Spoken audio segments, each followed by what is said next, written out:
Hello and welcome to the 9th and final round of this year's Rilton Cup. I'm once again, for the last time, joined by International Master Jonathan Westerbeck. Jonathan, yes. How are you today? Yes, I was 5 minutes late because it's we started 3 hours earlier today. Blame it on this man. Yes, so everybody had to wait for me. Late night last night, Friday night? Yes, a little bit late, but I'm still alive. I'm still alive and I have a lot of energy, and I'm ready to focus my whole energy on the games today. That's good, that's what we like to hear. The last round, let's bring up the pairings so you can see what's going on. So we have a sole leader, we were with him and with his game until the very end last night. A very fascinating struggle against Kobalia, which he managed to decide in his favor, and that is the top seed, Tamir Nabati from Israel. So he's the sole leader on 7 out of 8, a big score, followed by Sweden's top-rated player in this tournament, Tiger Hiller Persson. Let me make sure that we're unmuted, because yesterday I was talking into nothing. So Tiger is on 6.5. He was in the studio with us yesterday to show us his beautiful win against Maxime Lagarde. So most likely one of these two players will be winning the tournament today. We also correctly called the pairings. Yes, it's unbelievable. Unbelievable. So Nabati is black against a Wonder Liang, and Tiger is white against Kartikeyan. We'll go to the games in 1 second. I just want to let you know first about the norm chances. So 2 norms have been achieved already. Erlend Mikkelsen from Norway and Pranav Anand from India have both already secured an IM norm. And then Lee Tian Yo can today become the first ever Malaysian Grandmaster. All he needs is a draw, and he has the white pieces. He's on the live board, so we'll keep an eye on that. And finally, Jesper Thibault and Aryan Golami can get a GM norm if they win today. So those are some side action that we'll make sure to keep an eye on. You can find all the information about the norms on the official website, rilton.se. There's also 2 more players, Alessio Valzecchi and Chen Zhu, who can get an IM norm, but an 8-round norm, because they had one game, they won by forfeit. I guess Valzecchi has a really strong performance, but at the New Year's Eve, he was paired against the Chinese player who didn't arrive to the game. Okay, yeah, he didn't know probably that. Yeah, because we changed, like it used to be a free day on New Year's Eve, but the chess players wants to be free on the first instead. Also, the game started 3 hours early, like today, so there were two traps, and that is why both these players can only get an 8-game round. Yes, once again. But this rule was changed, I guess, like only a couple of years ago, or 1 year ago. Yes, very recently. Because earlier you had to play 9 games. Yeah. Okay, let's get to it. So let's start with board 1, Tamir Nabati and a Wonder Liang. I was about to say at first, look, let's get to it before it's too late. Yes. Okay, so. But the Reti, called Reti opening, and this variation for black is nowadays at least one of the most popular ways of handling it,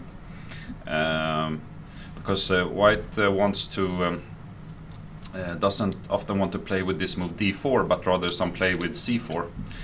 So the idea behind putting the bishop on g7 before, like, developing the knight, is that if white castles now, black goes with e5 instead.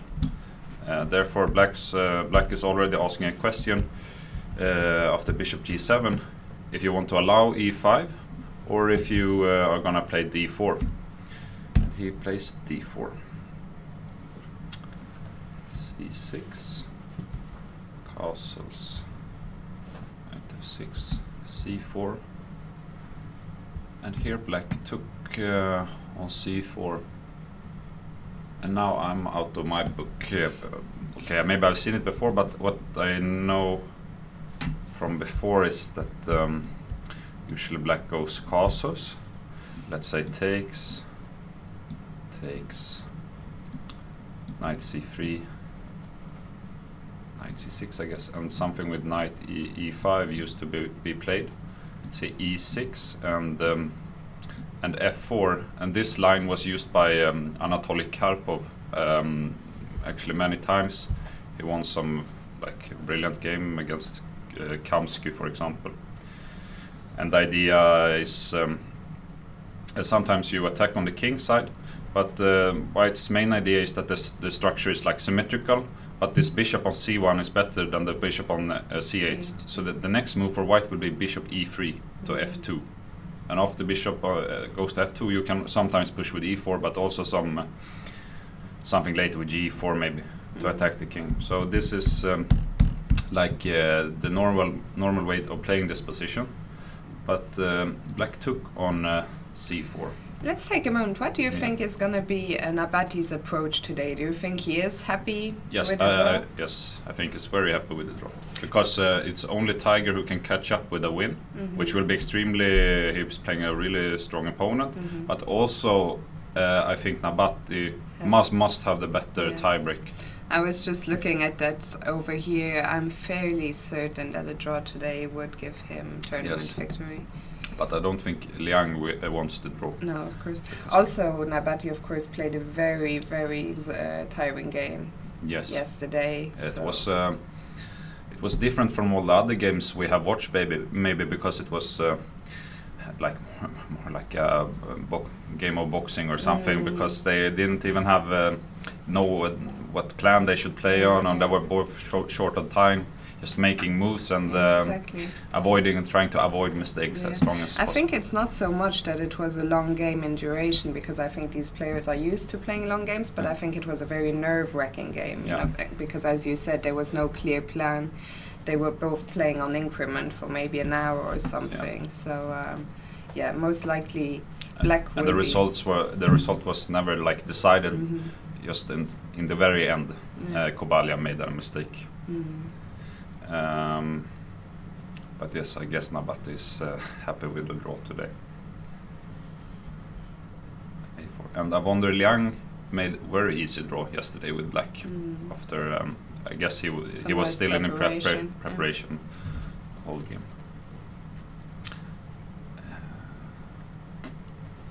Okay, we can see what happens. I don't know how theoretical this is actually.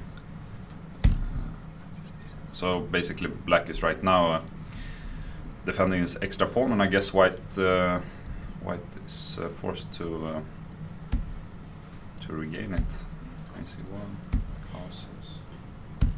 But they have played. So we are 1 hour into the round, and at the time, Nabati has been playing very quickly. Very quickly. Like these positions, they. So he took on d5. I mean, these types of positions are often you can often see these types of position played by especially Mamedyarov in the absolute top. It's like a Catalan setup, but against like this Slav structure when Black takes on c4. And what the advantage of White's position is that he can try to get the big center later. Often the White's idea is connected with trying to achieve this move e2 to e4. But now he took on d5 instead. I guess Black is at this point active enough to compensate for this like long-term idea. He took on d5, which shouldn't offer White too much. I was just gonna say, that's why when we went to the beginning of the game, I was saying before it's too late, because at least to the naked eye, this looks like it's completely symmetrical, and I mean, maybe White still has a tiny edge because of the knight on a6, but I'm not even... And it's White to move. Yeah. But do you think White can still claim something here, or do you think it's Black has already more or less equalized?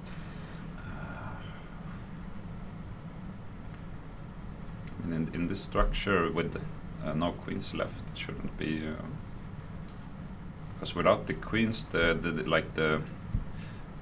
tempo of the game, or what do you say, everything is slowing down now as well. So you're not even forced maybe to play all the best moves all the time. Rook a3.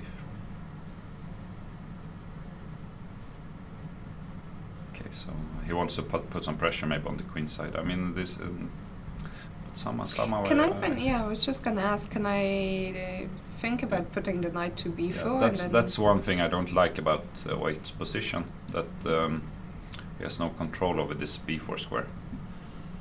And maybe rook b3. Can I play? No. You still have. I was wondering, can I play? Yeah. I was just thinking about bishop d2, but you can also play bishop c2 after bishop d2. So after knight b4, it's also maybe just threatening to play a move like knight c2. So I think shouldn't be any problems for black. I think Nabati is very happy. Yeah, I agree. I think we could potentially even see a relatively quick draw. Let's just remind you that the players cannot agree, even if they wanted to, they cannot agree a draw right now because there's a 30 move minimum, no draw rule.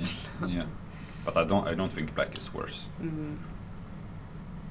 Actually, I would maybe even prefer black a little bit just because I have this knight on b4. Especially if I can protect it with a5. So I would even, because there are some annoying ideas with knight c2. Okay, let's come. But a very likely scenario is that you trade all the rooks on the c file, for example, and you get some endgame with 3 pieces each with symmetrical structure, and it should be at this level it should be quite easy drawn. Should we move on? Yeah, I was just gonna say let's come back to this one a bit later and see if there is more life in Tiger's position. Yeah, it usually is. Okay, it's the Nimso Indian. e3 castles knight e2, which knight e2. Normally bishop d3 is considered to be the main move. One idea with knight e2 is, I guess he will demonstrate like the idea behind knight e2. He played d5. Another move which is not so great against bishop d3 here is the move rook e8 is also quite playable after knight e2. And the idea is to also, here you go a3 with white and you want to recapture with the knight. But after rook e8 you have the option of playing bishop f8, keeping the bishop. And this is actually quite sound variation for black. But he played d5, which I guess d5 is the main move, also c5. a3, bishop e7. And now we take and play knight f4.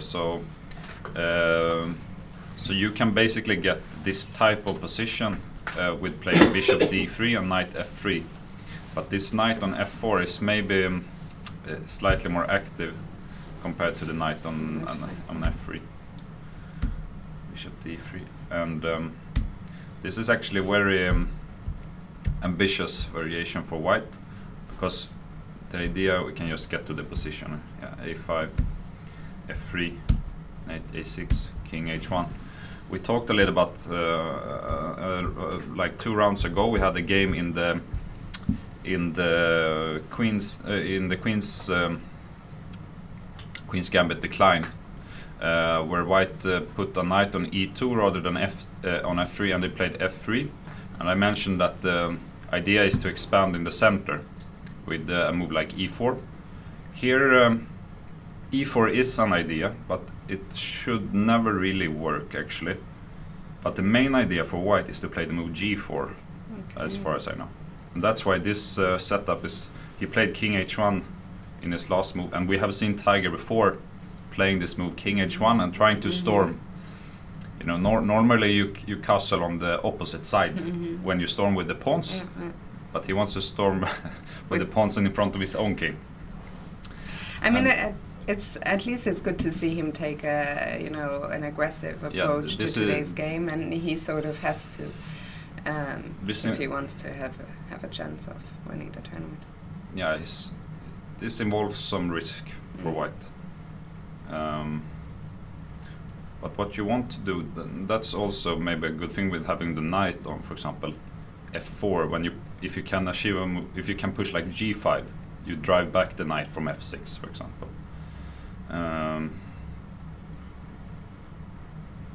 Okay, so I was just gonna ask, what's the best way for black to prepare for the pawn storm? Black's break in this position is to play the move c5 at some point. Always when, let's say, if the pawn on the f pawn was still on f2, c5 is not such a good move, because this you get like an isolated pawn on d5, and these positions should always be slightly better for white. But when the pawn is on f3, c5 is okay, because white has also like a half weakness on e3, so it like compensates. Therefore, black's idea should be connected with the c5 move. His last move was knight a6, so I would predict that it first goes knight c7 here. But if black ever plays c5, I guess white will not take it. He will just allow black to take on d4. Okay, so let's have a look. Is it too early for g4? No, maybe it's not too early. Never too early. He played king h1. He can't prepare it. So yep. Yeah, you can play a move like bishop d2 or something, but maybe I don't know about e4. E4 can be just because you're also threatening to this e5 move. So maybe e4 is playable on knight c7. Because also with king h1, okay, you prepare the pawn storm, but also maybe you get out of the diagonal. Yeah, so there are a7, no checks. g1. Yeah. There's never any queen b6 or any checks on but that. If we pretend that e4 is a threat now, maybe black wants to play a move, but queen c7 is never a move because the knight must go to c7. So how do we cannot really stop? How do we stop e4? Because you cannot. Can you go c5 now? No. I'm not sure if you can go c5. What happens if I just take on d5 after c5? Yeah. If I take on d5, let's say I can take here once, but I don't know if I can like take on h2 if this is even. It's a very strange position. But also maybe one question in this position is if black should take on f4. He doesn't have to do it right now, but if he's gonna take on f4, it's much better to take now compared to if white had play e4 and can take with the bishop. Yeah, so he can ruin white's structure like this, and he's left with his pawn on d4 can no longer be protected by any pawn. But this bishop is still on c8, and white, I mean, the idea is to push f5 and then later even g4, but mainly like f5 and develop the bishop to f4 and like queen d2 and g4, put the rooks in the middle, and this should give white some initiative, I guess. So I would, big moment here for black. But I would prefer white's positions. Yeah. I always somehow prefer tiger's positions in this game. Maybe we are like have some similar style, but I don't know how to get to these positions. Great minds think alike. Yeah, I should take his computer one day and just download all his files. That sounds like a reasonable plan. Okay, shall we have a look at some norm hunters maybe? Yeah. Let's go to. I'm quite curious. Let's go to Li Tianyo. I think he's on board 12. 12, yes. I mean, to become the first grandmaster ever of your country is a big achievement, and I hope for him he can do it. So let's remind you, I say just because it's never so easy when you say just a draw, because it's not so easy to decide which approach are you going to take, because usually it's not a good idea to actively play for a draw. Actually, when I and I got my variation Some love letter. What is this? Yes, I got a love letter. When I was gonna make my second IM norm, I was playing in the Czech Republic in the last round against Ukraine Grandmaster. We were rated above around the same rating, and both players, both me and him, I guess we just wanted to finish the tournament. But I needed a draw to make an IM norm, and I was black, and I played the Benko Gambit, with B5. He took on B5, and I played A6 and offered a draw. And he wanted to take the draw, but he said, "No, you have lost a pawn to me." And that's the only reason he didn't take the draw, because I played the Benko Gambit, and then I lost the game. So if I would have played any other opening, I would probably have gotten my draw. Let's say the Benko is probably not the most solid opening choice there is. So. But he's white now, so it's not possible to play the Benko. Actually, I mentioned earlier, I told you that this player from Malaysia doesn't care so much about winning the tournament, because I've seen that he has made 3 or 4 draws against higher rated players, and he was very unambitious in those games. He was just trying to make a draw. He won against some lower rated players first, but I guess he's unbeaten in the tournament, at least. You can have a look, yeah. So 3 wins and a lot of draws against, on average 2,600 in those games. The Alapin, it's the first Alapin we've seen all tournament, at least on the live games, at least those games we looked at. I guess Alapin has a drawing repetition, so to say. There is quite a lot of theory in the Alapin, and some crazy lines that end in draws always. So often the computer just says 0, 0, 0 in all the main lines of the Alapin.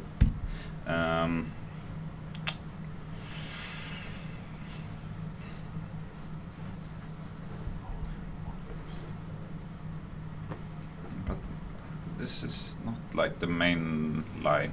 But it's a transposition, I think, to the main line. Yeah, after takes on d4, yes. Knight c6, bishop c4, knight b6, bishop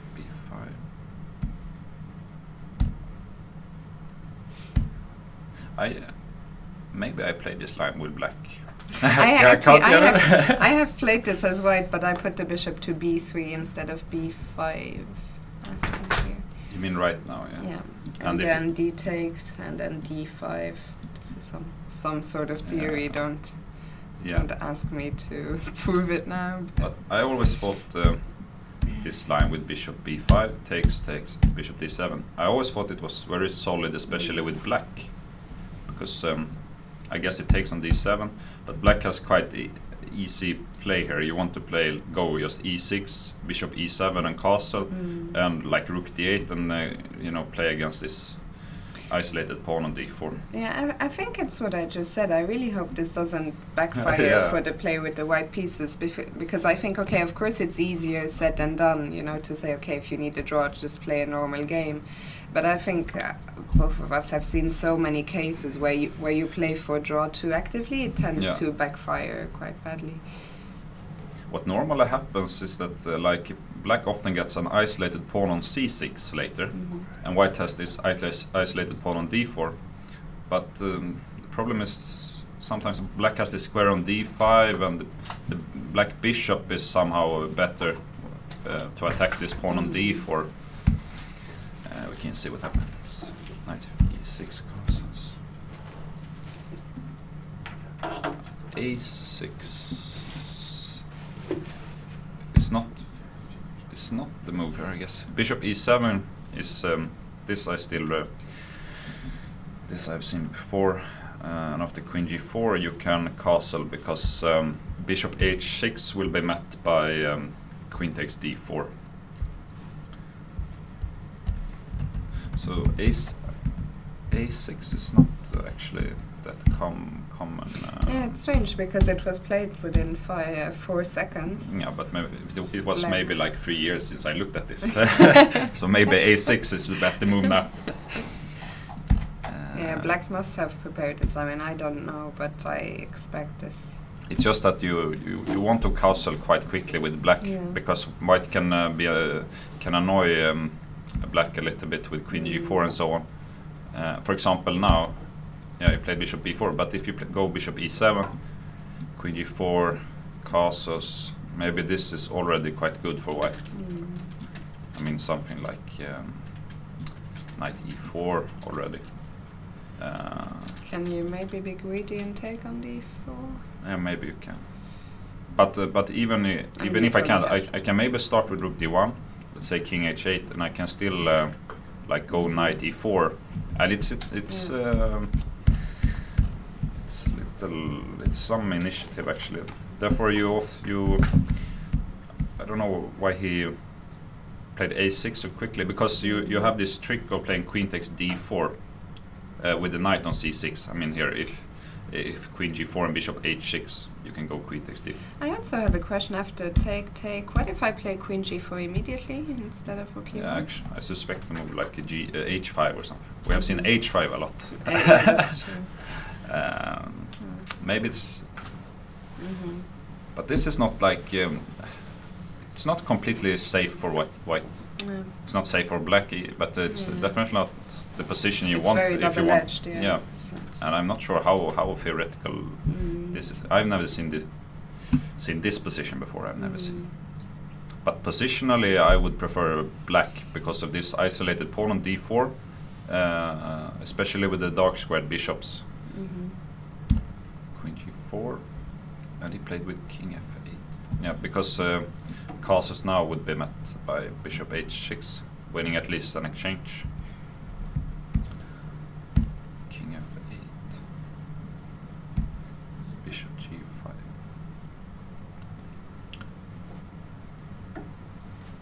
But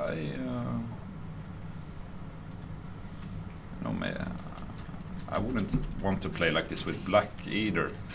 It feels much safer to have castle.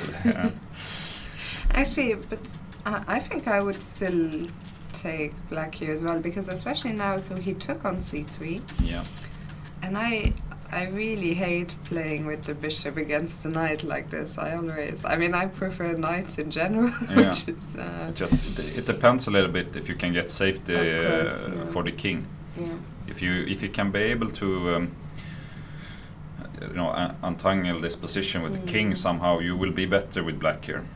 Because white, this backward pawn on c3 is kind of weak. You have black has a nice grip on the light squares, and the queen and knight is always slightly better compared to bishop and queen. Yeah, I guess that is the question. How do you get the king to safety? Where is the king safe? Do you play h6, g6, or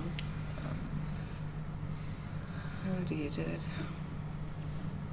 h6 should probably... Or just h6 and try to put the king to h6. You start with b5 because you don't want to allow white to play c4. Yeah. So a4.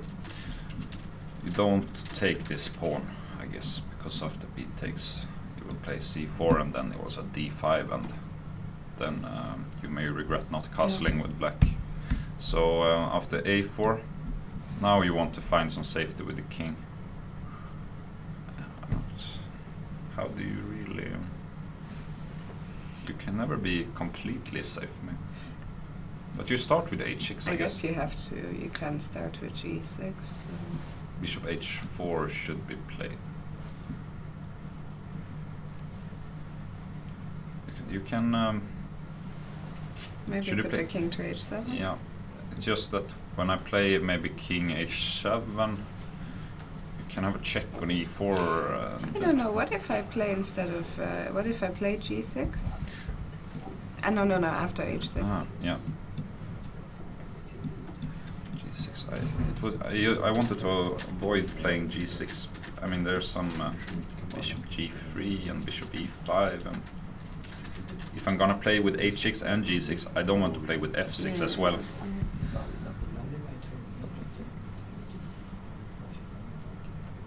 But it may sometimes it's okay to play with f6 also, but what I would like to do is I would like to play h6 because I want you to decide where to go with the bishop. Because if you play a move like bishop d2, maybe this like knight f6 is quite okay. I start with king g8 now, but just I take away this check on e4. But I would suspect h6, bishop h4. You should probably start with king g8 here. Okay, let's have a look. King g8. What do we do? We want to attack, and you are the Alapin player. I'm already lacking a few pieces for my attack.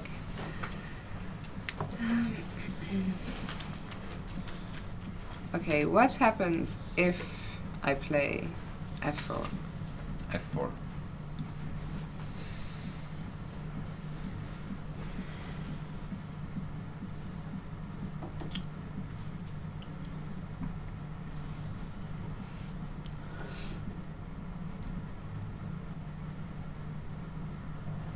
Okay, let's say king h,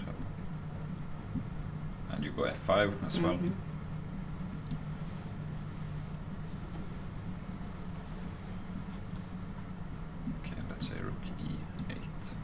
Slow castle. And it doesn't matter if you can take on e6, I guess. Okay, but can I play a move like rook e5? Yeah.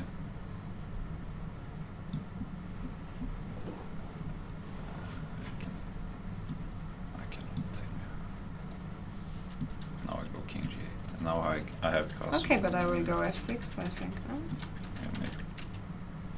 Then I will be quite happy. Yeah, maybe f4. It's this is not how you want to play when you need when you're gonna draw the game to be the first grandmaster of your country. You don't want to play give up all the light squares and play f4. I mean, also black is still thinking. We don't know if he's gonna play h6. So okay, let's come back to this one. I would say that, like, black is clearly positionally wise better, but white has maybe some initiative, and the white king is safer. So, but the position is unbalanced. It's gonna be an interesting game, this one. We'll keep an eye on it. Let's quickly check in with Jesper Thibault and later Aryan Golami. They both need a win for their GM norms. Yes. Should we take it from here? Yeah, sure. It looks like it came from some...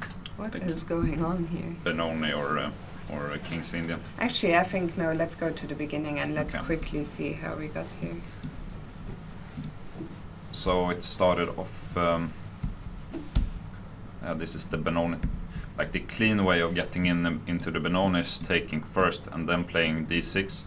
But this gives white like an extra option of playing e4 immediately, I guess. Because you have queen a4 check. Therefore they sometimes start with the d6, I guess. Because of the e4 you can actually take on e4 now. Pawn on c4 is blocking. So this is just a way of is trying to force at least this move knight c3, but it always transposes anyway. So g6, bishop f4, and this is quite popular nowadays, this bishop f4 move. We saw actually a game, I don't know if it was Anand or in this tournament. They play this line. The normal way of playing now is to go with e3. But this move queen a4 check is also possible, since if you put the queen, like if you play queen d7, you can take on d6. The same happens if knight d7. Therefore you must play bishop d7, queen b3. And now you have the threat on b7 and on d6. But there is an interesting move here with b5. Yeah, for we black. saw This was played in this tournament. A6 is the other move, and the A6 is a way of like avoiding this line because of the queen A4 check. Now I guess you can go B5, and after takes you have bishop D7. and this should win a pawn or a piece for black, and that's the idea behind it, including these two moves. You avoid this opening traps. H3. So let's White's idea is quite simple. He wants to go E4, bishop. I'm just gonna make some moves now. Let's say castles. I want to go E4. I'm just gonna make some random moves for black. Bishop E2. You want to go castles. You want to go knight to D2. You want to put the bishop on H2, and then you want to go put the knight on C4. And this is the best square for this knight. And then you want to push E4 straight away, or even prepare it with this move F4. And you want to push with E5. So this is White's big idea in this line. He did play with E3. The problem is you cannot go E4 in one move. There is some knight takes E4 now, followed by rook E8. Everything like froze. Okay, we're back. So therefore, White needs to prepare this idea. So he must castle before he can play it, move E4. Rook E8, knight D2. So he still has the idea. He could have played the bishop E2, but maybe knight E4 is a move now. Therefore he played the knight D2 first. Knight D7. If you take on D6, should you go?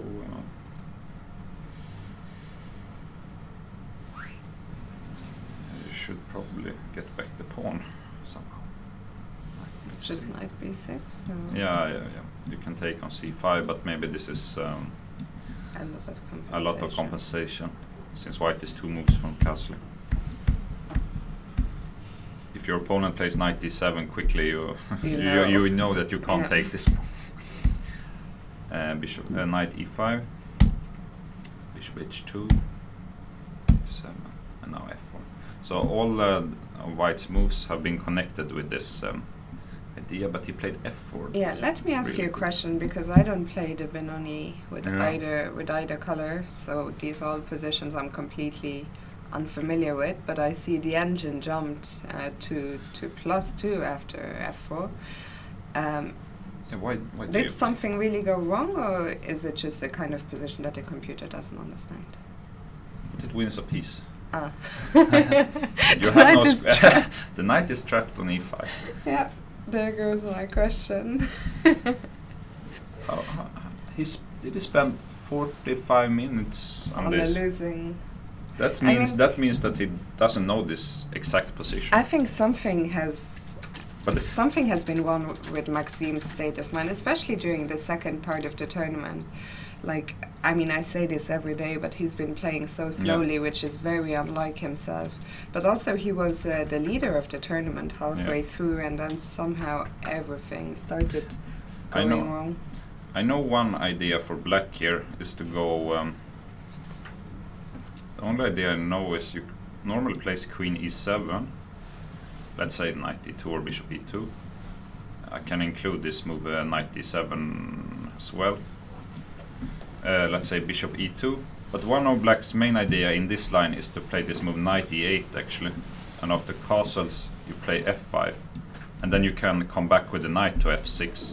And you can try later to play something with G5 and attack the white king. And this also stops White's idea of playing E4 himself. So maybe Lagarde, he mixed things up here, and after, let's say here knight E5. So like he changed, he put the knight on F6 on to E5 in the last 2 moves, and now it seems trapped. So he needs to find some some compensation now. When we see that he plays knight D3 check. I mean, I guess it was the only move, yeah. Or yeah, you can give a check on H4 maybe. This is also if you play G3. Yeah, I have to take on H3, and if you take on E5, at least I get some pawns and and the white king maybe is slightly vulnerable. So I guess he But you he's have to be he's going- careful as well that you queen. But maybe this is transposition to the game anyway, because of the check takes, rook takes e3. In order to keep the extra piece, you are forced to go back now. And now he gave this check. Do you think there's any chance? I mean, I can't believe that he spent 45 No. minutes and blundered a piece. Like, No. I think if he spent 45 minutes, it's because he wanted to enter this line. And maybe he...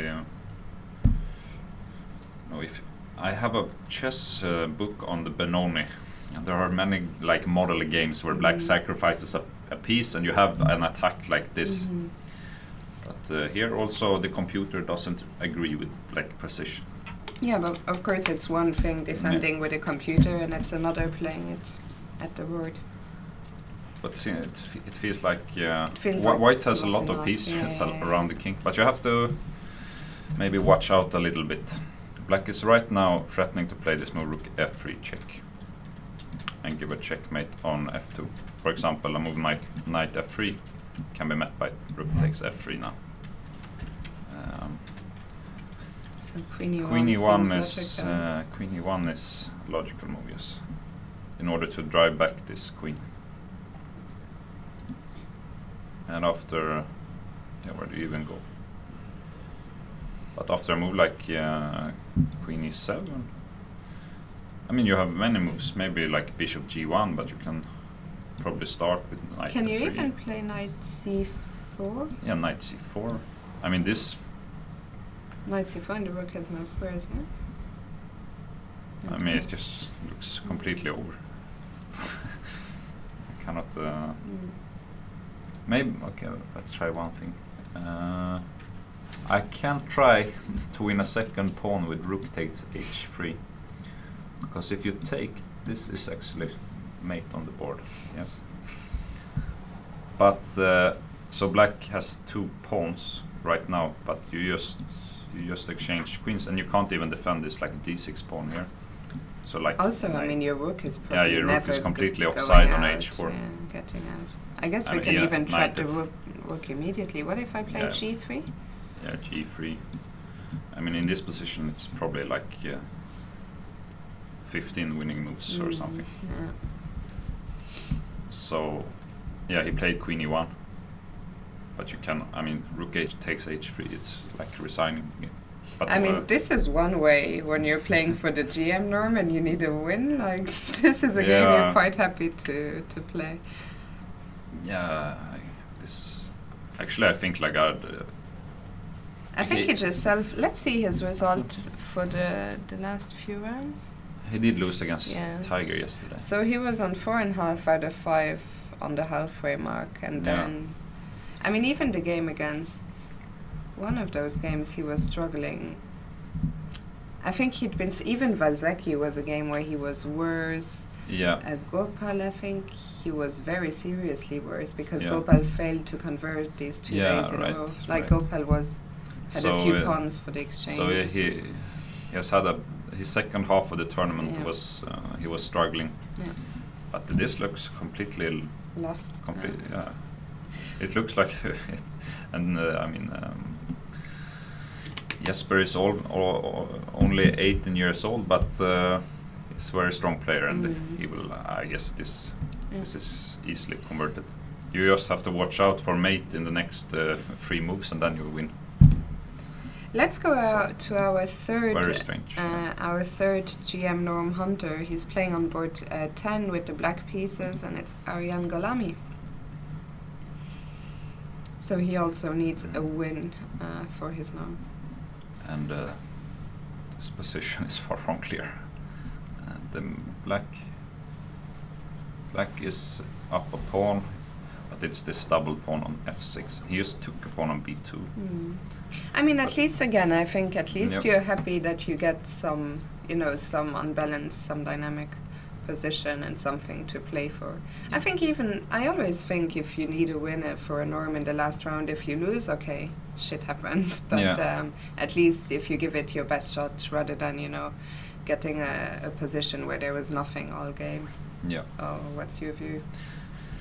Yeah, and when I need a win, normally I want to play grind the game for like 5 hours, just never accepting the draw. But I don't take any risks. So. Still keep the two results in hand. Yeah. I see different approaches. It's still quite difficult to make a draw in chess. Most of the positions are always drawn, but it's hard to make a draw even in the most boring endgames. Okay, but so sometimes you can't avoid the mess. Also, sometimes you just have to go for it because you know it's the way of playing. And here we have a mess. So black has just taken on b2. They have a castle on the opposite side, which means that the idea should be connected with attacking your opponent's king. Rook b1, but rook b1 can maybe be met by queen takes c3 now. Therefore I want to prepare it. I want to play like knight f3 first, yes. The problem for black is maybe this bishop on d6. It's kind of dominated at the moment by this knight on f5. So my idea now is to play something like rook b1 with white.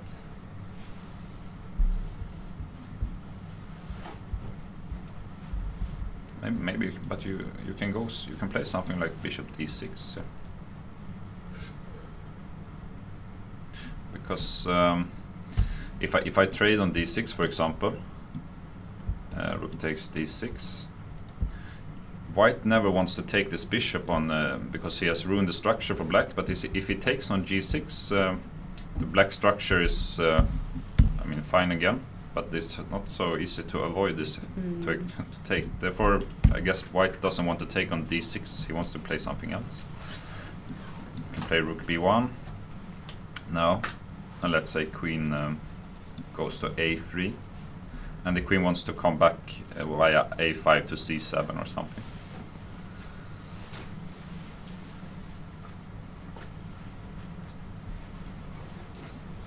But I don't think either one of the kings are that weak.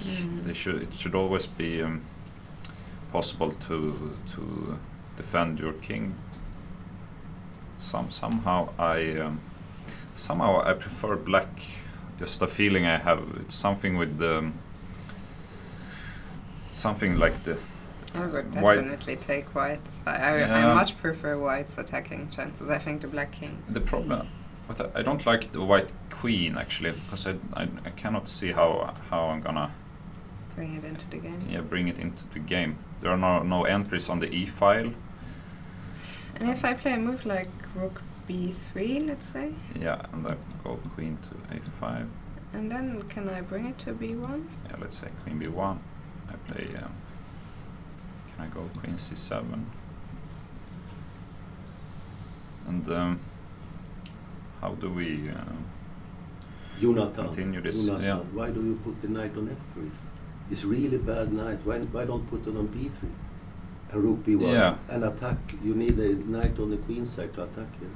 Yeah. Because the knight on f3 is just beautiful, but it's really bad. I wanted the knight just to defend my king a little bit. But because black king is very weak if you get the knight there, you know. After rook b1, take on d6, knight c5. These kind of ideas is very yes. So if we continue the same variation like bishop d6, exactly. Let's say rook b, or maybe we can start with taking maybe. I'm not sure, but let's say rook b1, queen a3, even maybe we shouldn't take, but let's say even if we take and knight c5, this is maybe some initiative now. Well, you have queen e2 later, you know. Yeah, and now it's not so easy to defend b7. I think this is better to have the knight on the queen side. Because that actually means that this bishop on f8 is somehow dominated now. This is much more logic. Yeah. And how do we would like to keep the queen somehow here on b2 on the to attack white. I mean, it must be very dangerous for black this here. Yeah. Yeah, if you're not careful, you even. You are always rook f2 in worst case. Yeah. Black has much more difficult game, and even if I don't look at the computer now. Let's say maybe let's say Queen A. I don't look at the computer either, no, but I can see the evaluation sometimes. Yeah, but, you must feel what he feels. Sorry. Yeah, but I will. Not the computer feeling. I would start with Queen A3 maybe, and we can look at the variation like Rook B1, and maybe we can accept it to take on F5. Yeah. And then play something like King B8, because then the bishop on the D6 is. But maybe Rook takes. Actually, for those of you online, you can't see who's talking there to us from the audience, but it's none other than Grandmaster Lars Carlsen. Actually, no, but Lars, do you want to take my seat? Do you want to? Really not. Really not? No, I want to sit here, but and after that I want to go home and listen. Okay. I'm a very lazy person. But maybe. But it's a pleasure to be joined by Lars again here. And he likes white chances here. Yes. Because white has some maybe some initiative, and it's much. The black king is probably weaker because black cannot attack the white king at least. Well, if you get the queen to G3, you can never take on F5. Yeah.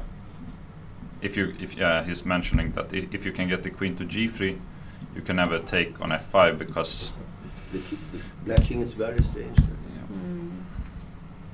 So knight B3, yeah, and he played knight B3 now. Of course. Is he listening in? You should listen to Norgran. See you. Thank you very much. Have a nice day. I have always a nice day.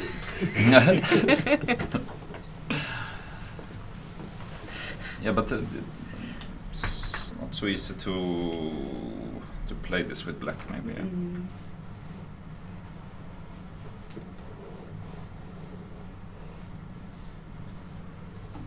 It's quite easy, I mean, Rook B1, something with knight C5 or Queen D3, yes. Okay, let's come back to this one later. Once again, a very double-edged game. Let's go back to the top boards. Let's first go to A. Wonder Liang and Tamir Nabati. And we saw a queen exchange. And no, that is our variation. This is but they did exchange queens, yes. But they did do. Rook C8, B6, A5, takes.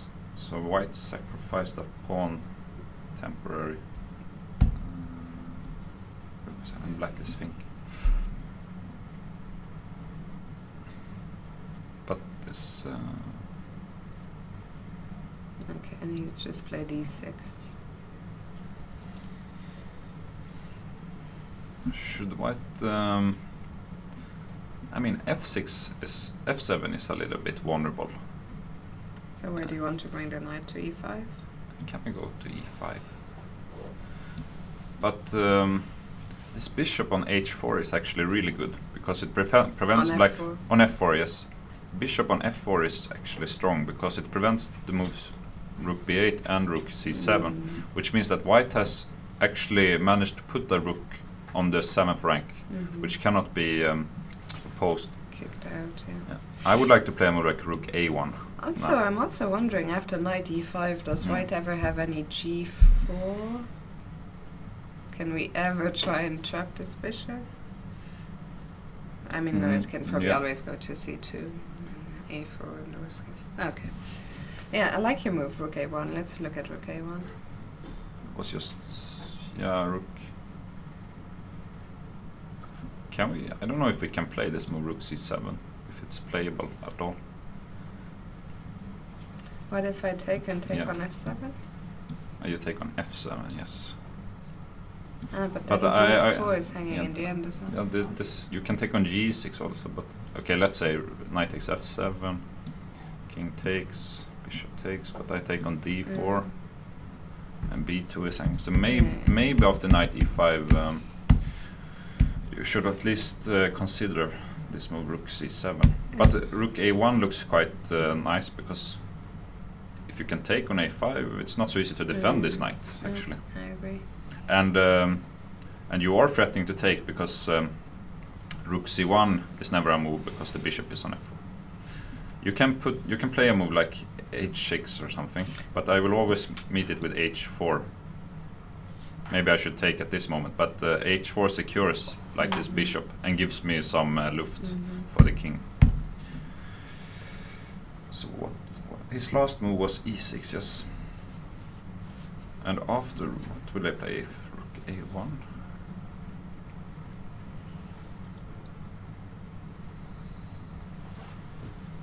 What can we play here?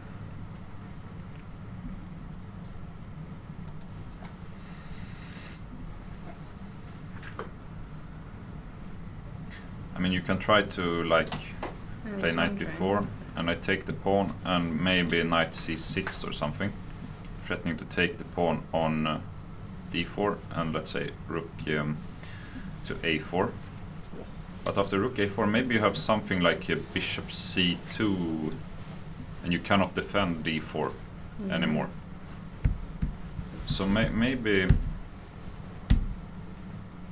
this works. Because you cannot drop the d4 pawn. Yeah, and it feels like black needs to do something about that knight, and knight cannot stay on a6 for forever. But if knight b4 works for black, you should not play rook a1 maybe. Yeah. How do you stop? How do you stop this?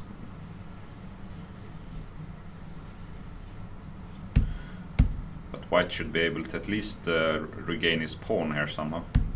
This pawn on a5 should always be too weak, but I wanted to be ambitious here with white, but maybe it's not so easy. I mean, you can try my move like knight g5 maybe, but this involves a lot of risk, because now you also give up the d4 pawn. But maybe if you can take on f7 and like create some threats against the black king, even though with this bishop still alive, the king should always be quite safe on h8, for example. So maybe knight g. The moves he considers are knight g5, knight e5, rook a1, or maybe just a move like e3. But I believe that black should not be in any danger here. I would prefer black, especially since I spotted this maneuver. Yeah, I was just gonna say, I think if he looks at rook a1 and finds this knight b4, knight c6, I think maybe soon it might be time for white to try and find a way to bail out and simplify. Yeah. He played rook a1 now. Yeah.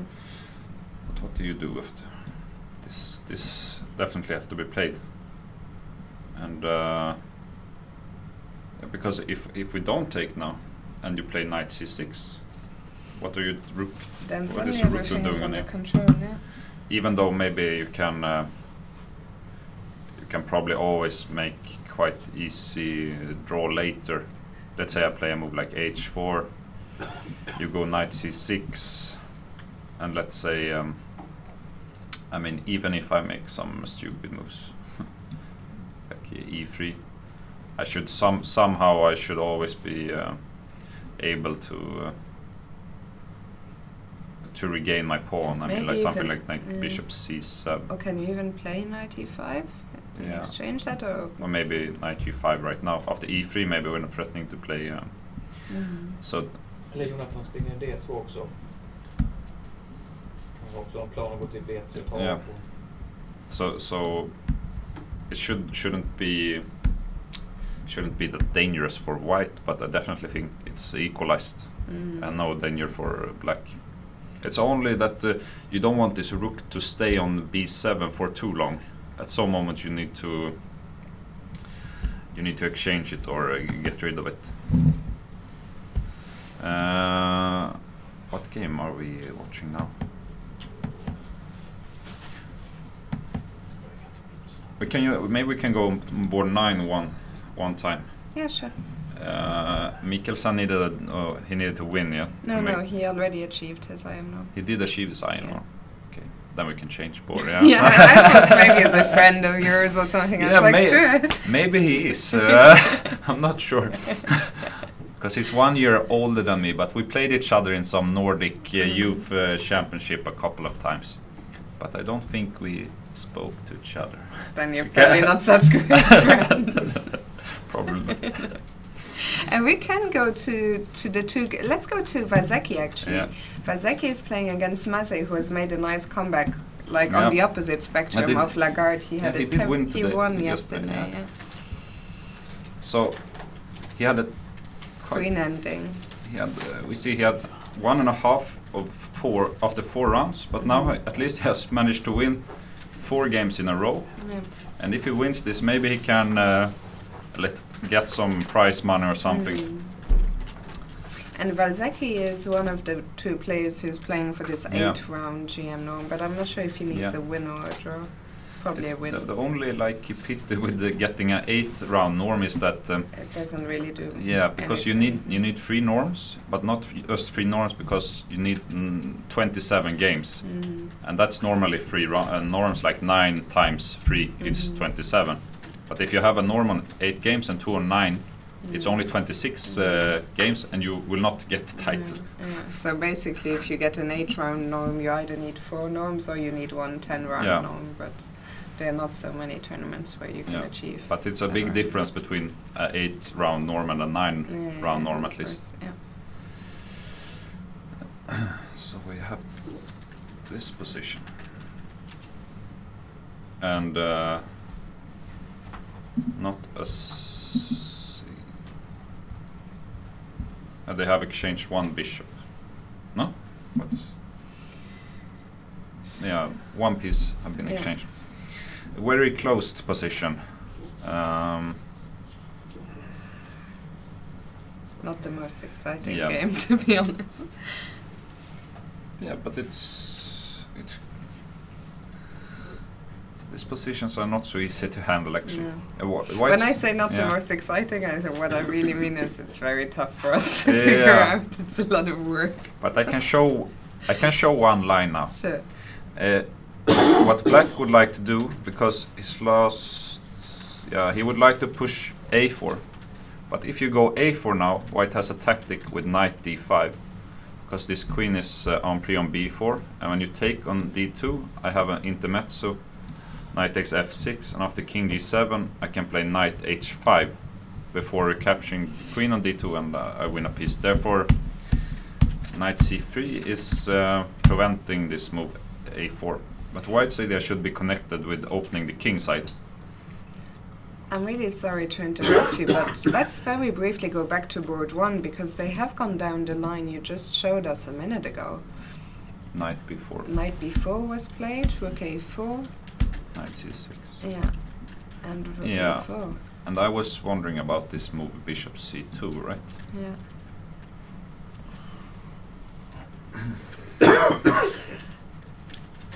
How do you... What do you do after bishop c2?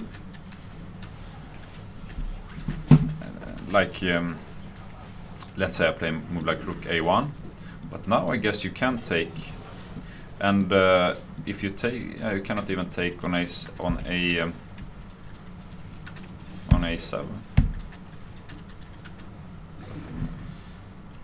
You cannot sacrifice the exchange, but you have to move.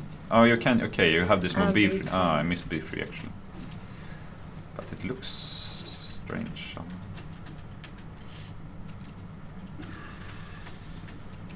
Maybe White has some control. You can.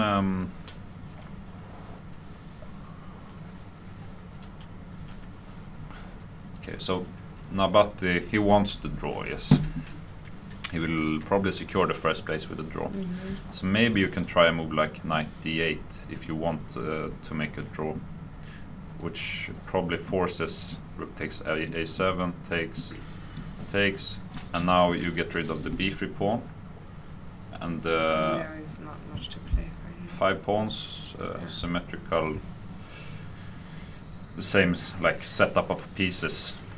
Actually, if we go back to the position on the board, but this is just slightly some pressure for White. Yeah, because this rook is still on a7.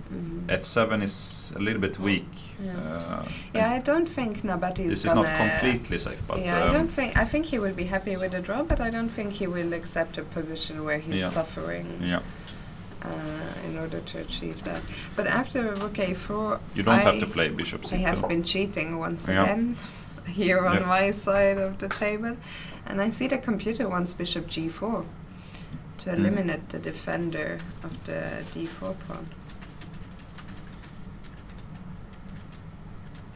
Yeah, I understand why now. Because if you play e3, I have the move, or I have, is it knight?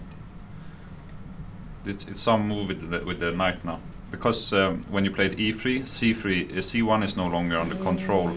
Therefore, if you can remove the knight, you have rook c1, bishop f1, and bishop h3, or bishop takes f3. Can we even take on d4 now? Yeah, maybe, but I can take it back with the pawn and regain the control here. So I need a clever. But maybe knight d8 can still be met by rook c7. But there must be a clever move, surely. Yeah, maybe. Knight a5? What about e5? What do you do on e5? My idea is to close the diagonal and now go knight d8. And now I have a rook c1 check. Yes. And if you he has played bishop g4, by the way. But you should not go e3 after. But e3 is probably losing because of e5 and knight d8. Therefore, the question is, if you can't go e3, what do you do? And then, if you can't go e3, you have to be passive now with knight e3. But after knight e3, black can play, for example, rook b8. Bishop g4 is.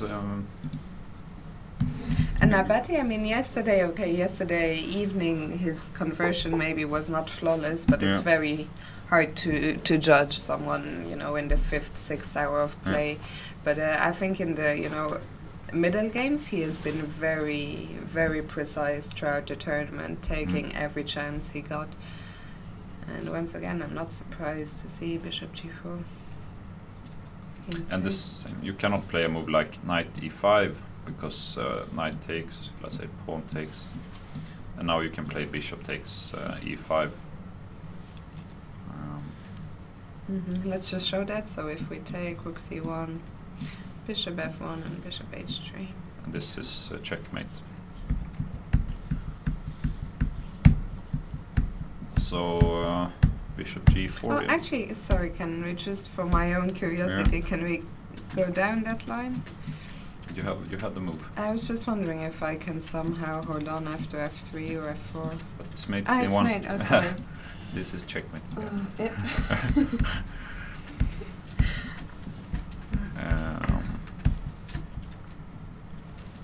But you cannot allow bishop. Let's say I make a move like. What move? Just a move like h3, for example. Bishop takes.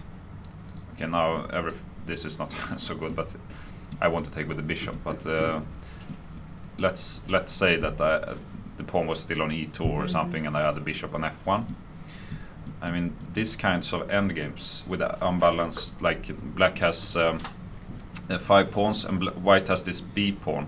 It's a question whether this pawn is like good or bad, but usually it's kind of weak. I would say it's very easy for black to play with this connected 5 pawns, because you're like free to do whatever you want basically and try to attack the b2 pawn. But h3 is not the move here. And if you don't have anything, anything special here, you have to go bishop e3, I guess.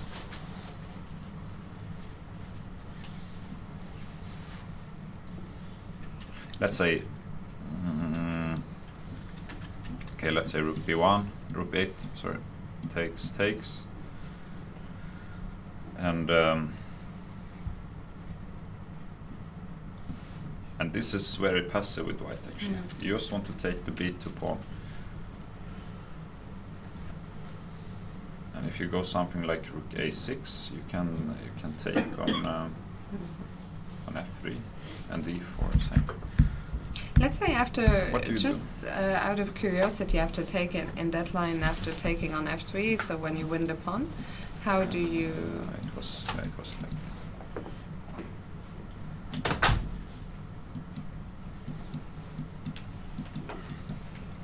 How do I was wondering, how do you capture the pawn? This. Yeah, I was wondering after. But I'm not. You take on e2 actually. Take the pawn on e2. So if you have to take like this, I mean this is just a clear pawn up, and the b2 pawn is weak.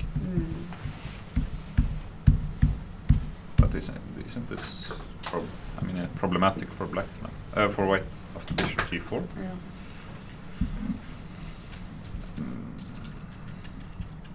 If e3 can't be played, I mean e3 is the kind of move you want to make. But Okay, so let's check this line. with e5, yes. You cannot take with the knight, that's clear, because you take and you have rook c1 check once again. The same happens if bishop takes. And if you like move the bishop, it's, I mean, I can probably even take here, but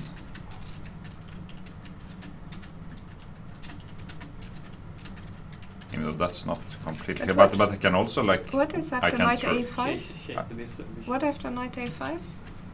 But maybe I can take. I wasn't sure about. You can take on f3, but I can still actually defend myself now with knight d2. Therefore, maybe I don't want to give up it. But how do you even keep your bishop after h6?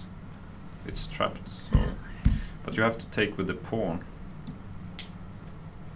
Maybe, let's say knight d8, and rook c1 is coming,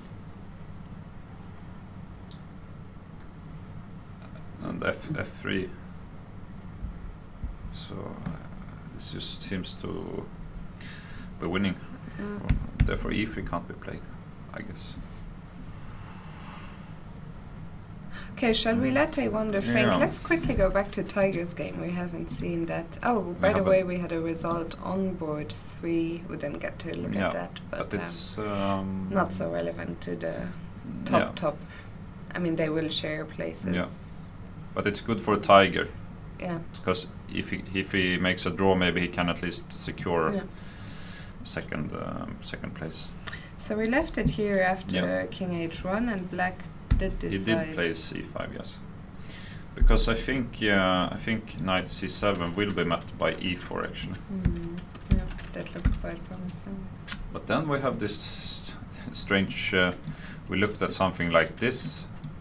Maybe you should take on d4 first, but something like bishop takes h2 maybe, and it's kind of messy.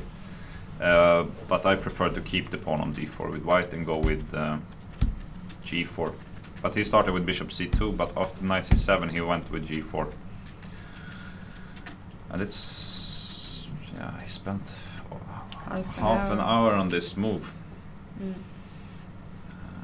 Which is strange.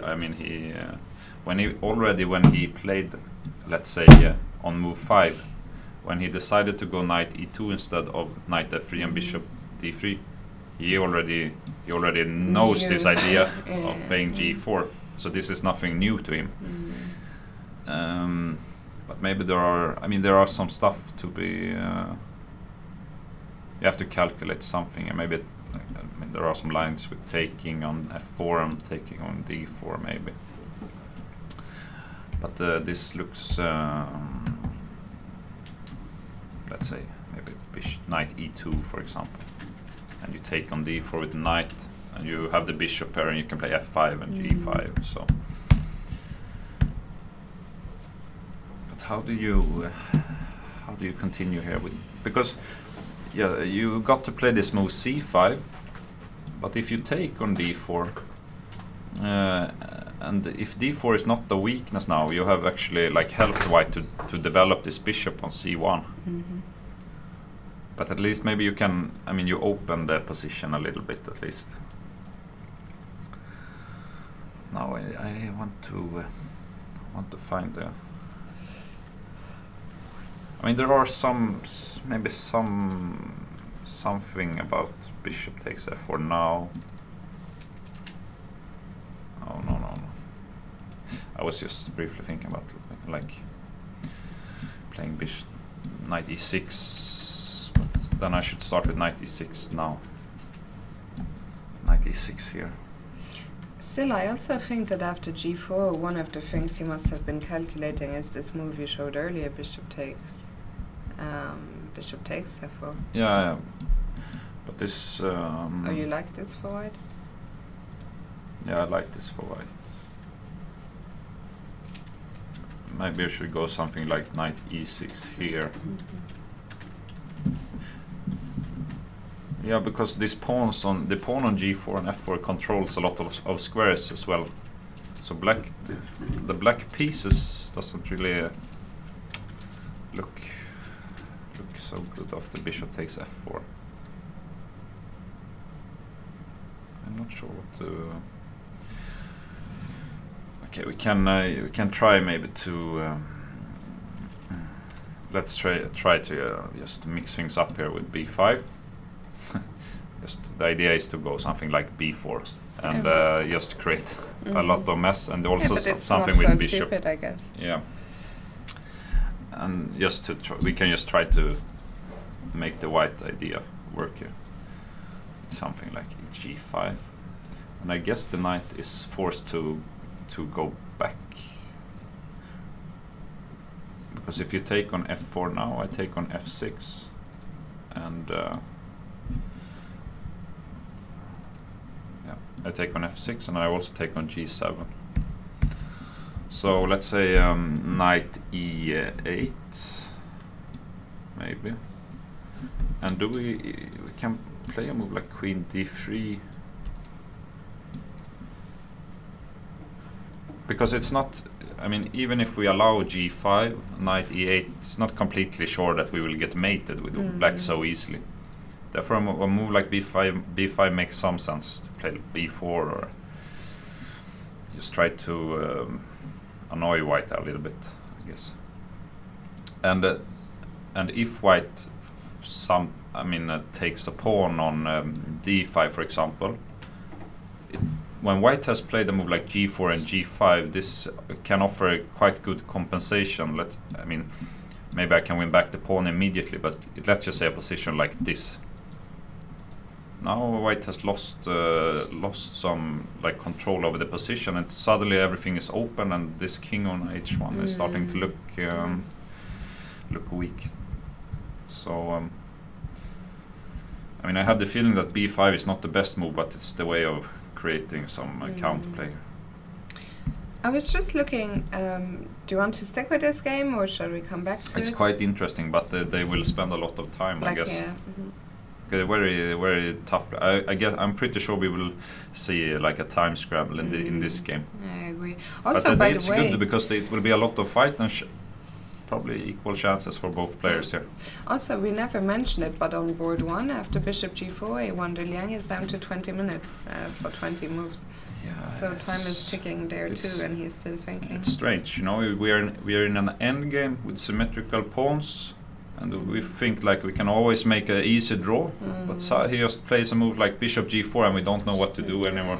Yeah. So. I wanted to have a quick look at board 4, because it looks like Volkov is doing very, very well there. Yeah, so actually we had the other game with Jesper Tybo in the Benoni. This is not the Benoni, but it's the King's Indian. But the knight always belongs on c4, yeah? And you want to push with f4 and push with e5, and in this position it looks like white have achieved everything he wants. Yeah. Once again, I'm asking you, how come the computer says +3? Because this time, unless I miscounted, there is no piece but missing, but is it just black doesn't have any yeah, it's moves? just +3 on positional trumps, I would say. And that means that the position is really bad. Because you see this rook on a6 cannot even move. Yeah, actually, if we go back just a couple of moves, I think black was so, I don't know if I should say desperate, that he even, you know, he played. He had to defend the d6 pawn with rook a6. And from the a rook cannot move. The only square is to go back. You cannot even threaten the knight with bishop d7 because the d6 pawn is hanging. He has to protect the a5 pawn as well. White has achieved this move f4, which means that he's also attacking the black king now with the taking on. He played the f6, yeah. So, for example, you can take on e5, and you can start doubling on the f file. So you have threats against a5, d6. You double on the f file. That's the kind of position you really enjoy playing as well. Yeah, and you have also moves like maybe queen h6 later. And some, I mean, it's very sad for this the black is very player. very sad position for black, I would say. Shall we quickly check in with Jesper Thibault, see how his GM norm quest is going? Yeah, what happened? He played this move, queen e1, stepping aside from the mate. Queen h6, yeah. Knight f3. But I mean, it's probably not. Yeah, okay. This is the idea. If knight c4, he's gonna play my move now. Rook takes h3. So this is the threat. Okay, and now you cannot defend the h2 bishop. So it's there is still some tricks and threats. In Swedish we say you have to keep the tongue in your mouth. I don't know if it's an expression in English as well. Not that I know. But he needs to keep his tongue in his mouth. Yeah. With knight f3. Knight f6.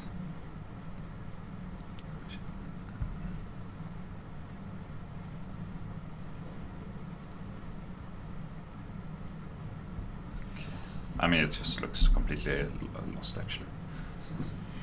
After something like queen f4, maybe I mean, if you can just take everything and you're a rook up, you even have options along the way everywhere. Bishop takes c3. Pawn takes, and he had to go back. But now, I mean, he only has one pawn. Even though now the computer did not like this move c4, but okay, we cannot trust the computer all the time. Black has he one must pawn for the piece. Yeah, and he should probably F4 take. Is hanging. He should probably take. It's not just that it's a pawn, but when it takes the pawn, he gets some activity. Because this queen on h6 is really bad otherwise. But I guess the idea is to play bishop h2 and take d6. Therefore, maybe queen takes f4 doesn't really work. Okay, what if we bring the knight, let's say, to e4? e4 or h5. In order to take with the knight on f4.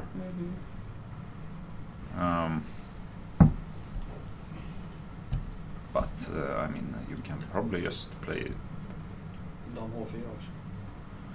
And queen h4. Someone likes in the audience. Yeah. Maybe knight e4, because it creates maybe more threats. Even though it's really hard to believe that this is compensation.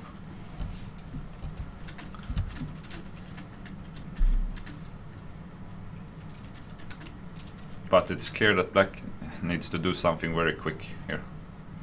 You cannot just play this position with a piece down. Actually, I checked the computer, just wants to get the bishop out, either to f5 or g4. Okay, let's say. Yeah, and you want to double on the e file now. Actually, the more I look at it, the more if I was white, I would not be so comfortable. Maybe it's not. Like, especially if we compare it to the position a few moves ago, it seemed not so. Yeah. He probably had something better. But he felt like I did. I can play whatever I want. I'm still winning, and suddenly you're starting to see some ghosts.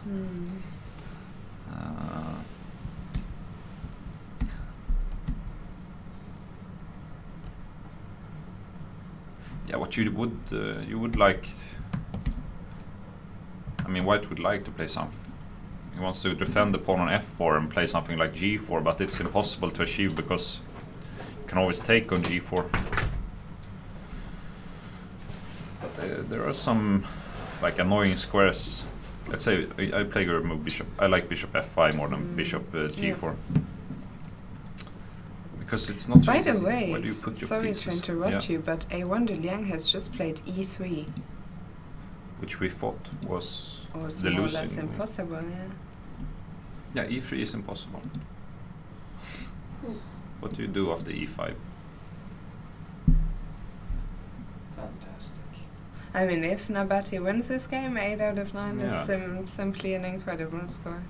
But e5 is because this line did not really work. Because you still have this rook c7 move. But Therefore, e5 is quite clever. How do you even? Can you even keep the piece here? Fantastic player, this Nabati. Yeah, so he has 7 out of 8. He has a rating performance right now of how much? I wanted to. Maybe 3,000. No, not quite. 28.63, but with a win today, it will be 29 something. But okay, what can he do? He cannot take with the knight because we take and we have this check followed by bishop h3. So the knight is definitely out of question. And if we take with the pawn, we play this move knight d8, threatening to take the rook. Where can the rook even go? Let's say we take, we give check. You have to play bishop f1, and now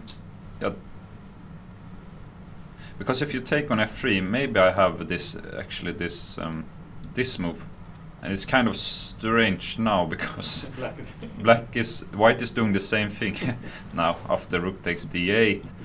And it's actually black that's getting mated in this position because the bishop was on e2 rather than on h3. So this is something to. But rather than playing bishop takes f3, maybe. But if we play bishop h3, he can defend with knight d2. So this was not completely clear yet. Yeah. Rook takes a7. Yes. If we're gonna win, we have to take, check. Can we do something else?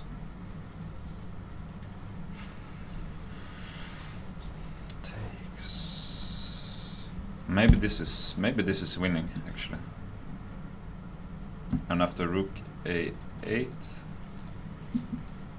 I was just thinking if we can step aside from all this and keep the threat of playing bishop e2. I don't know if this is even working, but maybe white can get some kind of counterplay as well. Let's just say something like this, and if you get to play this move bishop e2, I don't know if I can get a dangerous pass. So maybe this is what he's gonna play, but it feels like it's really sensible. Do you think it's possible he could have missed e5 or no? Not really. It's not such a difficult tactic, I would say. Maybe it's also, as you said, maybe it's just out of, it was hard to even find a move. Yeah, it is because bishop e3 doesn't look that great either. And he cannot give away the pawn. I think I'm pretty sure Nabati will find e5. He will play e5 now. And knight takes is out of the question. Bishop g5 is probably also out of the question because of h6. It's trapped. The bishop is trapped after bishop h4 and the g5 I mean, it's not enough to get even 2 pawns in this position. So this is the only move I can see, and maybe I don't know if it's if we have another move here. But we cannot just give away the knight. For example, knight a5. Did we ever look at bishop takes f? But I get this. I get the square on g2. So what we would like to do is to play this move bishop h3. But white always has this knight d2 move, and we can. I mean, once again, we can try to take on f3, and it's actually not possible to stop this bishop e2 move. But white has some. I mean, there are some like kind of counterplay here with the rook takes a7. You cannot even take now because check, and there's mate. Yeah. And if you have to like now play f7 is hanging also. So if you play a move like rook f8, I push e6 now. He did not find e5. What? He played knight e5. Oh, even is this even possible? Looks. I mean, it's the same idea, but it's completely. I mean, and white has 3 pieces. And I wonder Liang played immediately after 4 seconds knight d2. I don't know what's going on. Did he really calculate all those lines with e5 and knight e5 before playing e3? Because I didn't even consider knight e5. Because white can take it with 3 pieces. Some of them must lead to mate, yeah? I guess, simply or not. No, you win a piece or something. Okay, knight takes is impossible. Yeah? Yeah, knight takes is impossible. Bishop takes. Let's say check. And the problem is, it's this line again. Or we take on them. Yeah, we take here. You cannot take with the knight, I guess. But if you take with the knight, I have check and bishop h3. So you have to take. No, you must give check first. Okay, I can play something else. So you give a check, and this is the problem now, because you cannot stop bishop e2. And the difference is that.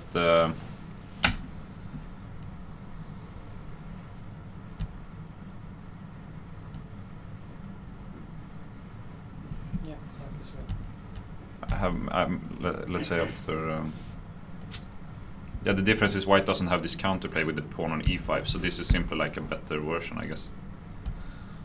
But knight e5 still quite interesting. And we have a couple more moves. So knight d2 was played, and rook c1, and knight f1. This went really wrong for white. Okay, but let's. Yeah, there are some. Maybe I mean, it's a lot less wrong than if he had found e5, at least, probably. This is the most critical move. Because if you take, it's not so easy to stop this bishop e2 anymore. And I mean, if you play. Can you play rook c7?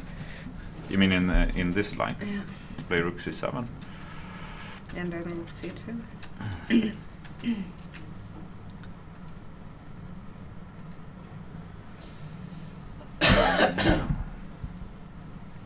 I mean, it's rook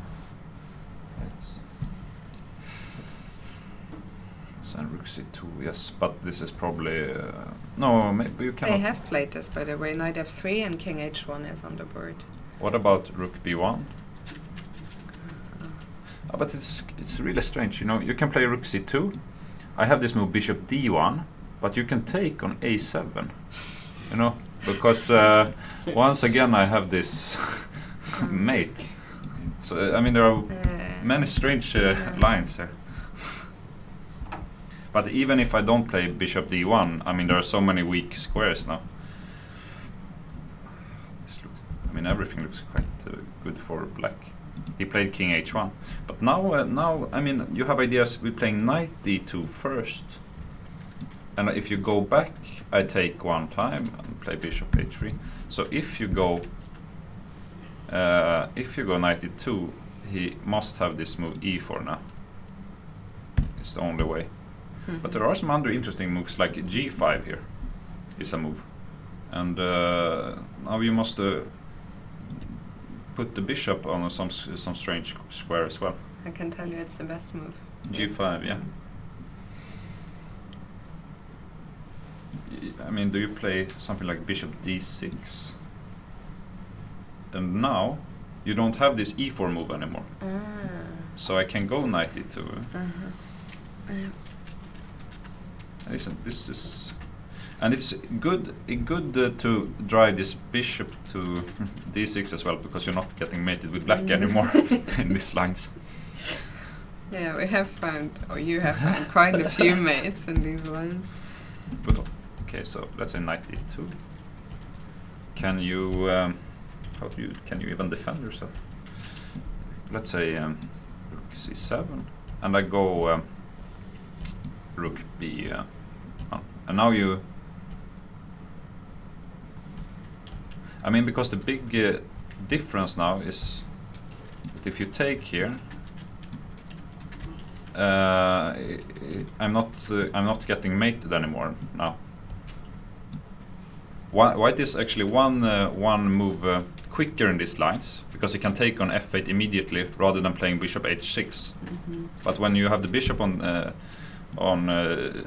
d6, I'm not getting mated, so I'm just completely winning here with black. And the g5 looks like a killer.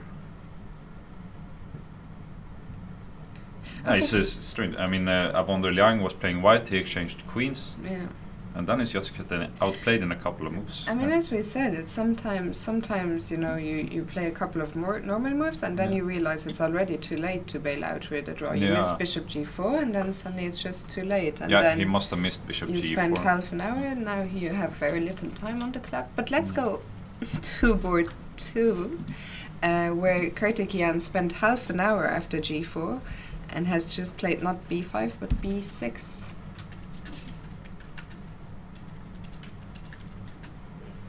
Okay. Yeah, the downside with b5 is maybe that white can take at c5 at some point. Black has this isolated pawn, but I always thought that with the pawn, I mean, when white has weakened himself like this, he needs to keep the structure. He cannot take on c5 really now. But b6 is connected with some of the same ideas, that you have the option of playing bishop b7 or bishop a6, and you also control your center. But it's a little bit slower than b5. He doesn't create like any threat. At least b5 was maybe threatening b4 or something. So I guess we now have to look at the same thing we did. We go g5. G5, and can we take on d5 after? b6, maybe I know. Yeah, because if you, the good thing of having the pawn on b6 is, let's say g5, knight e8, something like with queen d3, and you sometimes have this move bishop a6. But he can play like this, and probably he can force this move g6. But now white should move his queen once again, so he needs to go back. He needs to go back to d2 or something, or to d1. But this is cannot see another move. This one should be quite bad for black. Like, yeah, it's probably just lost actually. And you can also play moves like queen d3, or the black king should be too weak. So I only see knight e8. The option is to like prepare it a little bit before playing g5, like something with queen e1 maybe, or if he wants to go with rook g1. But I guess he actually took on c5.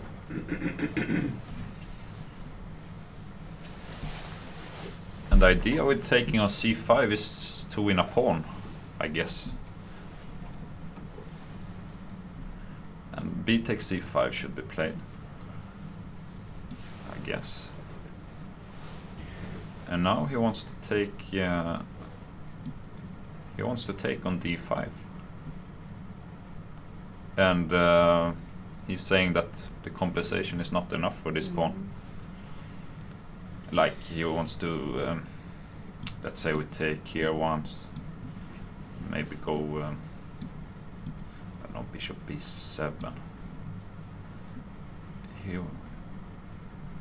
Maybe you can play. I mean, move like bishop e4, but also maybe e4. Even though this, I mean, somehow I feel like black has some chances in these positions. I mean, like maybe moves like queen h4 even to create some threat against the white king, because you give if white takes this pawn, white is also having some problems with the development of the bishop on c1, and the white king is more vulnerable. But still, it may be like if you look at the computer, it can be the correct way of playing the position, taking a pawn. It's probably always a good idea. But I thought that this was not the way Tiger handles this position. We should go back to board once again, because black did find g5. What did he play? Rook c7, rook b1. This is the line, or some transposition to what we were looking at. It was this knight d2 move. Simply, we were not sure what he's doing here. This one is completely over. The only chance. It's not even a call it a chance, but it's to take on a7 here. But after we trade, you cannot. I mean, if you take on a7, I even have time to play h6 now, and then I'm gonna take the piece on f1, which means that he must try something with this, and after bishop f8, try to take with the bishop instead. Now threatening bishop h6 mate, but also maybe some discovery with bishop c5. But it should be some good move here. Det tar inte tid att ta på A7 i alla fall. Svart vinner ändå. Även om man får ta på A7 så vinner ju svart. Ja, A6 så löper avdragare och tar på A7, då kommer slag på F1 bara.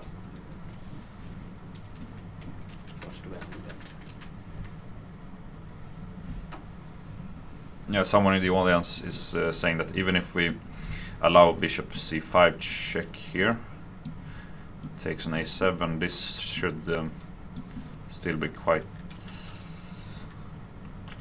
good for black, but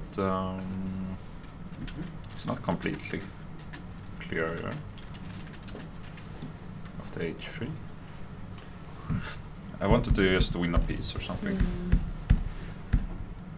But how do we...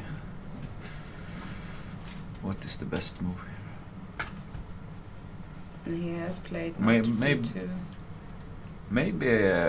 maybe this move, rook c7. This is all on the board, by the way. Knight d2 and rook takes a7 have been played. He must take. I mean, this he cannot take here but he must give a check, and now he must take with the bishop. It's the only chance, you know, to have this fate. But here, even a move like rook c7 now, with the idea, if you take, I take the bishop. Yes. If you play... rook goes... Yeah, where? Well, I want to come with my rook to a light square. That's my idea now. For example, if you play rook d8, I play rook d7, and when you move back now, you have no discovery. So I want the white rook to go to... Okay, so I guess I have to go to a8. You can go to a8, yes. Okay, but... And there are also... yeah, you can go to a8. Nu kan man dra på.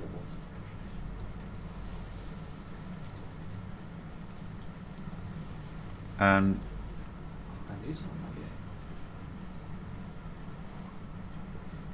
I can play a rook here, but you go back. Where do we go? No, you cannot play rook a1 because you take it.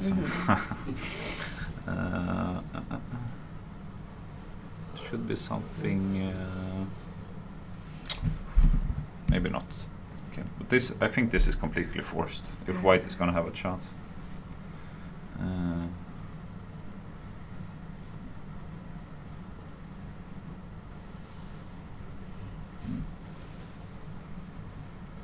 You can play you can play the move e5 because you're threatening to take the rook also. The idea is is to drive your rook to b8 and then I go rook b7 and after rook a8 I go something like h6. It's really a strange well, we will see. Yeah, we will see what he has in mind. He must take with the bishop still. But where do you go after e5? Is it rook e8 with the idea that if I play bishop d7, I play rook d8, and you cannot play rook d7. Is the idea, but here. Yeah, here you can move the f pawn. Because if bishop c5, king f7, and check and king g7. So maybe e5 is the move. And if you cannot, then you have to go to b8. But then rook b7. And when you go rook a8, I go something like f6. And now I want to. Bishop takes d5. I cannot allow bishop takes d5 maybe. So I go with the h6. Maybe there is some counterplay with this bishop takes d5. But this is at least the only chance, because it's not like 100% clear yet. Somehow I like this move, rook c7, but. Do you want me to spoil the fun? Yeah. Okay, I mean I only see the first move and then we have to figure it out, but the best move is h5. h5, okay. But then he must give this check now. Yeah, so let's figure out. Let's say a king here. Takes. But we looked at something like this. Yeah, but no, we must be missing something here. Bishop e2. But I will win the piece here anyway. You cannot take here because of bishop h3. And the white is getting mated, so after knight takes f1, you have to play h3 or something. And now I have like all kind of moves again. I can take on g3, I can take on e3. I can maybe do something else. Yeah, but it doesn't look like plus. No, it's not. But after, let's say, knight takes e3, now somehow e3 and g4 is hanging. After knight takes g2, I take on g4. And yeah, that's what I'm saying. It doesn't look so. It doesn't look completely. Let's look at knight g3. Knight g3 and the king h2.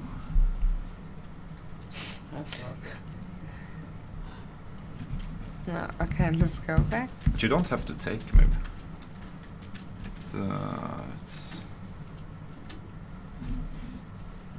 I mean, you would like to play a move like h4. Yeah. But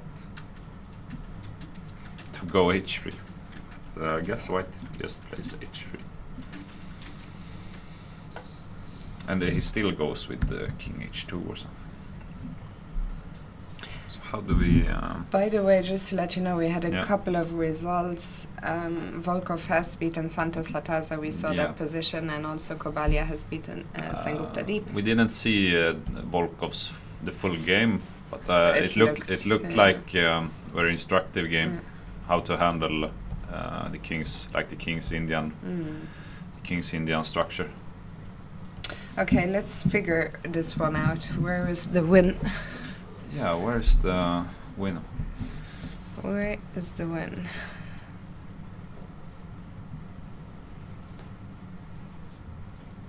It must be really something really good. But even here, the bow seemed to be telling us that after knight takes, H. You cannot and H. yeah, and h3. Oops. Sorry. Yeah. And just I need to move the screen back up.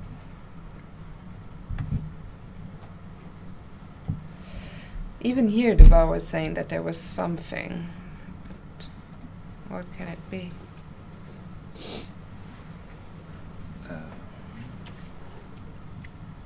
Okay, I know. You play knight d2 check, and after king h2 you play knight f3 check. It's quite nice mate actually. Bishop G4, H4. G4 then H4. That's why H5 is important, nice, you know. Yeah. That's very Actually, nice. very. That would be a funny nice line. win to a nice line to win the tournament. Nice way to win the tournament. It can happen. And you cannot. It seems You pretty cannot. forced, You cannot yeah? free yourself from this. It would be a very nice way of finishing the tournament. This variation. I mean, Nabati has played a few masterpieces. Of course, Yeah. the game against Gajewski stood out. This one is not so easy to spot. Yeah. Actually, quite. This one is more difficult than E5, for But example. the thing is, he still has half an hour on the clock, Yeah. or close to half an hour. And so they have I think- already played 30 moves, Yeah. so yeah, it's his move now. But I mean, he may. There are a lot of big to calculate here, because you can also start to calculate my moves with rook c7 Yeah. and so on, or you can Yeah. calculate e5. Yeah, I think he will take. And it's some not time here. it's not clear that you want to play maybe I mean, you h5 have to rather than see h6. Exactly, because h6 is the second computer move, Yeah. and the reason is this whole Yeah, we mating can. line that you need to have h4 in the end. Yeah, it's in this move. Yeah, if we give check takes h3, king h2, and now the difference is you can escape with g4, which is kind of important here. Mm. But that's a kind of a deep detail. Yeah. Ändå. H5 är bättre. Man kan ta på B2 där och fortsätta stå lite bättre. But I believe a lot in Nabati in this tournament, so I think he has pretty good chances of finding this. Even though you may end up calculating like 10 different moves here, and you're not sure what's even happening, because sometimes when you calculate all these variations, there were a lot of calculating to be done before as well. We looked at all this really. And sometimes you get like really confused. You can lose the grip of the reality sometimes, because all the moves looks very surreal somehow. You know what? I think it's time for our break. We'll probably make it a bit shorter than usual. We will keep this game on the big screen for you so you can follow it, and we'll be back in around 10 minutes from now.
Welcome back. It's round 9 of this year's Rilton Cup, the final round, and we're still looking at board 1.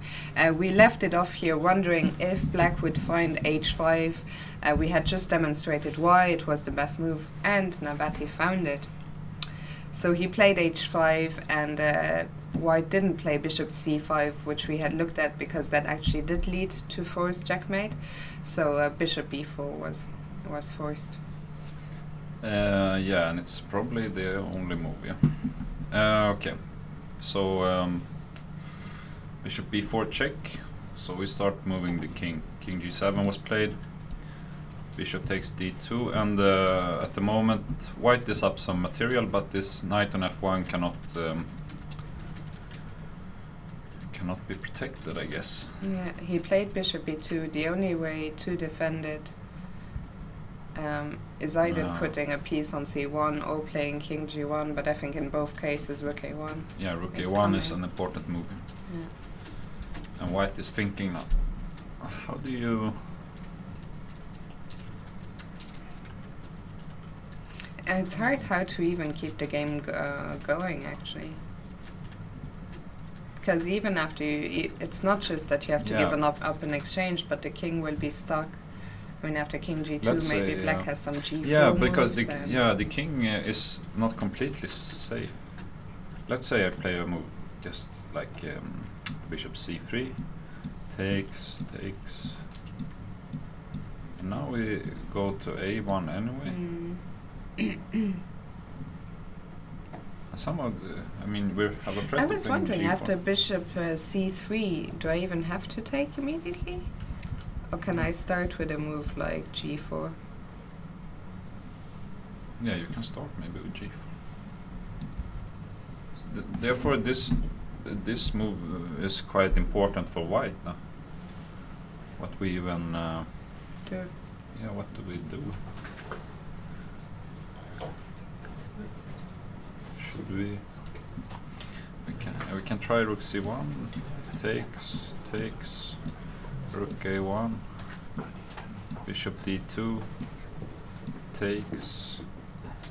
Let's say an endgame like this. But we can still. It's horrible because white is never gonna be able to. The king is the king is stuck. I mean, like you can now just enter with the king or something good, and improve the position. And I mean, it's almost like a zugzwang. Let's say you play h3. I mean, now your only move is king h2, basically. But it will still be some kind of zugzwang here. What happens if I try f3? Yeah, you mean like here maybe. The pawns are simply too weak. I mean, you can even take now. Even though I believe king f5 is quite strong here. But you can, even if you take, I mean, this should be quite easily won.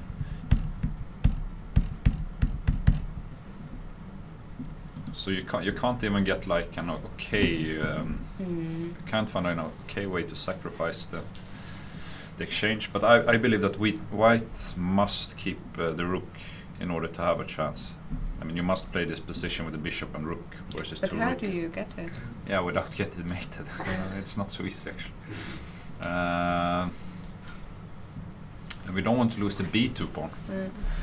So what do we? Yeah, I mean we can play h3 for example. Let's say bishop takes f1. We takes, we go here. And the problem, I mean, what I wanted to do with white is, let's say you double now, I want to try something with g. But even this is just completely lost, I guess. But can I go back one move instead of rook a1? Can I play rook d1 and then g4? Yeah, you play something like this and then g4. And then you go rook a1.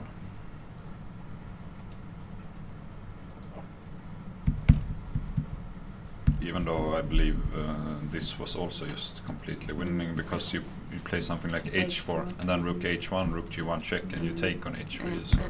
That's true. White is still thinking. By the way, he's also down to 3 minutes. I believe this one will be over before they reach move 40. But I mean, really impressive game by Black. Actually, extremely. Let's go back to, because it looked like, okay, there wasn't so much in the position. We had like a symmetric structure, and then really Nabati just in a couple of moves turned it around completely. Like quite a lot of analyzing you did. This was the position like 10 moves ago. Yeah. And after this move, Bishop G4, White lost the thread very, very quickly. Yeah. E3 might have been just a losing mistake. And we thought that E5 was winning, and it's probably also winning. But this move, Knight E5, looks like even better, maybe.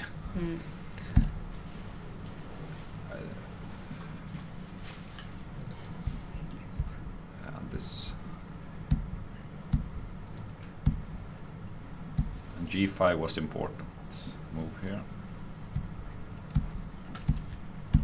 I mean, it's really nice how he found first Bishop G4, then Knight E5, then G5, then H5. And they played quite quick, even though there were a lot of variations. And here, this critical moment, H5. Yeah, H5 was important.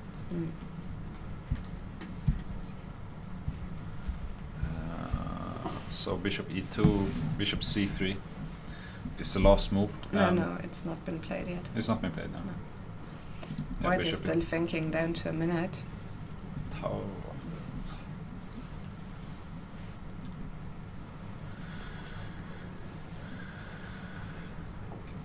Do you think he might just resign even here, or he will get to move 40 at least? I mean, he will play some moves to see. Yeah, okay, he did play Bishop C3.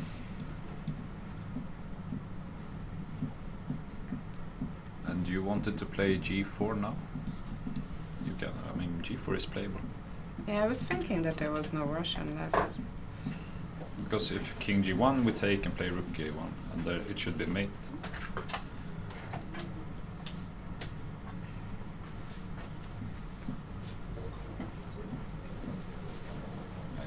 G4 looks like. I mean, again, it's a position where there must be a lot of winning moves, but I thought G4. Yeah, because try and keep the king in the box. You cannot play F3, and I don't even know what to play. I mean, this looks like mate or almost mate. And if you go, if you try something like B4, for example, we take on F1. And after King G2, you play Rook C1. Actually, I'm gonna have to interrupt you because it looks like Tiger's opponent has just blundered. Huh? So I'll keep an eye on board 1. So he did. He played G5 and took the pawn. On D5, Queen takes G5, E4, and this move Queen H6.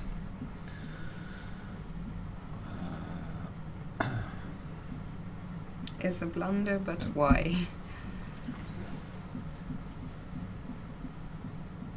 Yeah, we can move the knight, but we have to keep H2 under some control.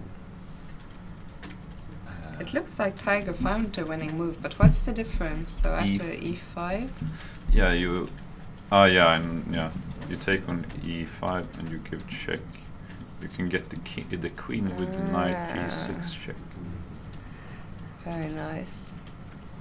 And if any other piece takes on E5, then we probably have a knight deflection somewhere, yeah? You mean...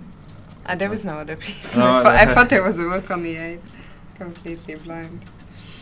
And if we move the bishop, the bishop doesn't even have any squares.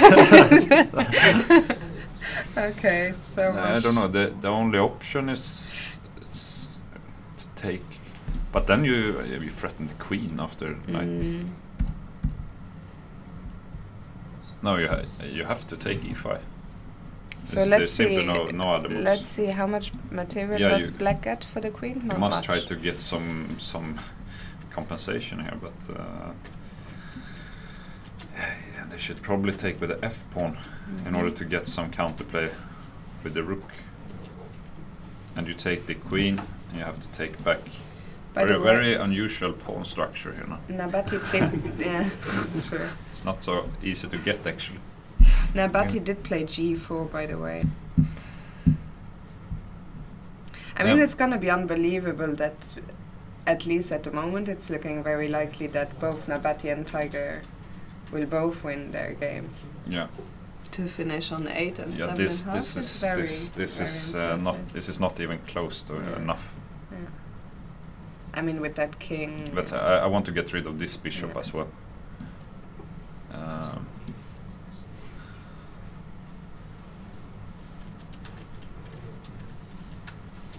But okay, this is black's only like chance, something like this. It's probably not the best move to take on c8, but what you want to do is,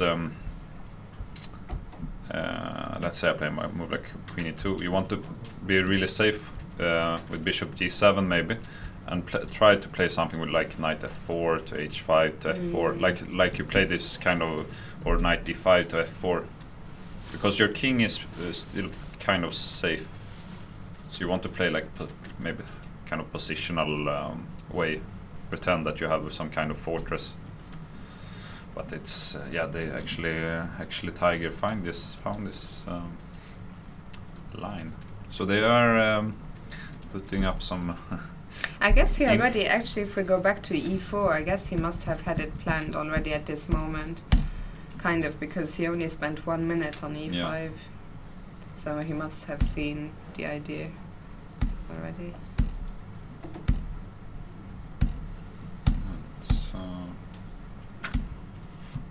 But he took with the queen on. Took with the queen on g6. You can so he played it quite. He took with the queen after 5 seconds, but it's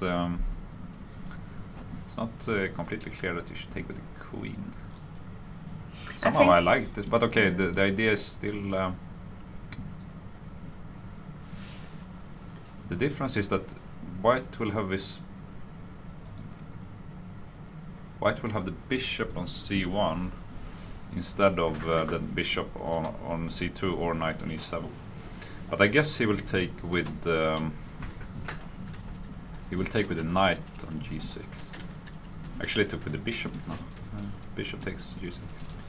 But I think he took with the f pawn because it's the only chance is to have some counterplay along the half open f5. And he took on c8 quite quickly, forcing rook takes. And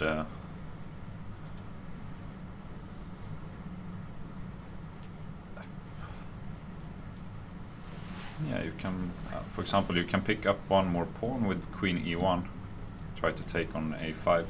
Is there really a need, or can we just not. develop our pieces somehow? Complete our. Okay, maybe you don't want to give up b2. I don't want to give the b pawn, maybe. Yes. Somehow I want to prevent black from developing here. I'm not completely sure.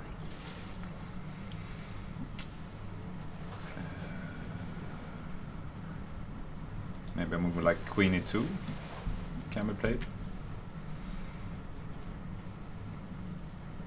Do you play or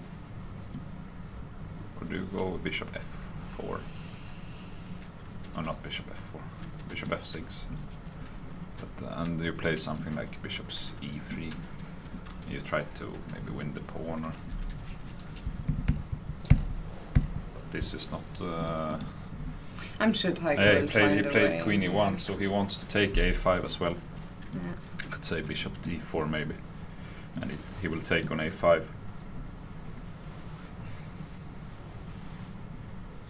You want the a5 pawn maybe because white doesn't have like a plan in the position, so to say. His plan is maybe just to trade pieces, but with the a pawn you can always like push your own a pawn if you cannot find a better move later. Let's go back to board 1 because I think we're about to see resignation by a Wonder Liang, so let's just catch up with the position on the board. It's a pity for Tiger because he will take 7.5 points. Yeah, I was just gonna say to not win the tournament, at least join first with 7.5. In a normal Rilton Cup, it could be enough for Seoul first. For Seoul first, but he will have to settle with the second place. No. So as we said, he did play G4 and a Wonder Liang. Yeah, not and much of a choice. we actually saw this. We looked at this move, and he wants to trade the. The idea is to trade the rooks, but right now you're threatening to play rook a3, rook c5, k2. So okay, b5, bishop e1 is the only move. But now the b pawn will fall actually, or will it? Because you play after rook e2, you're forced to play king f1 maybe. King f.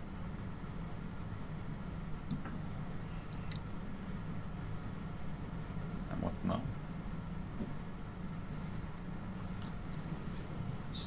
I didn't understand the rook e2.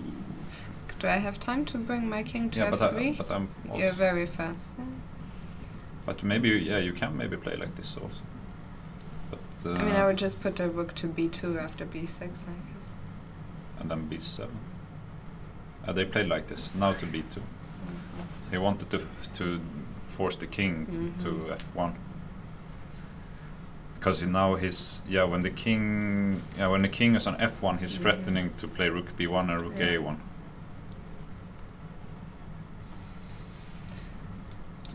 Yeah, so he has gone back to g2.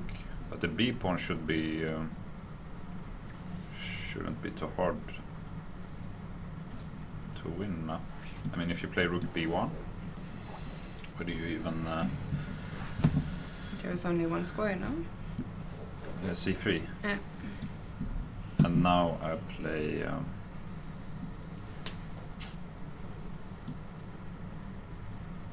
What if I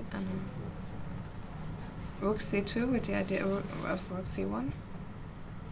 Yeah, this one is quite good to play. To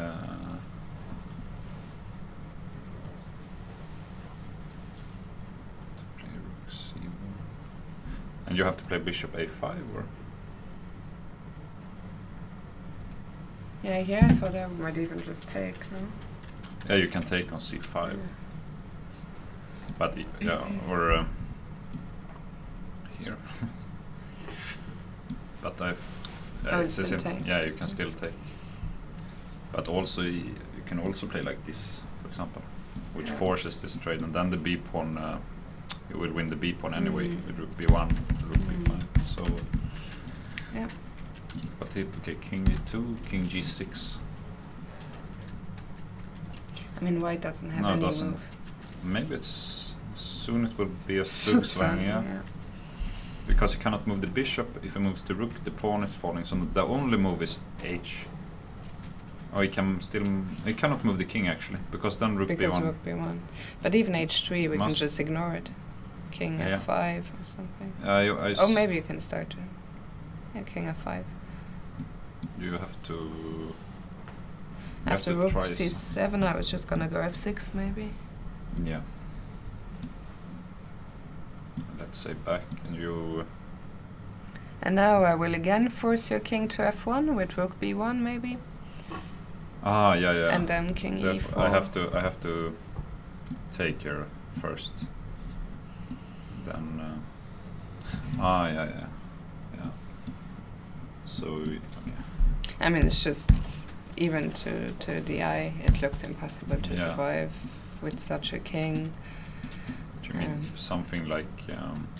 Yeah, I meant rook b1.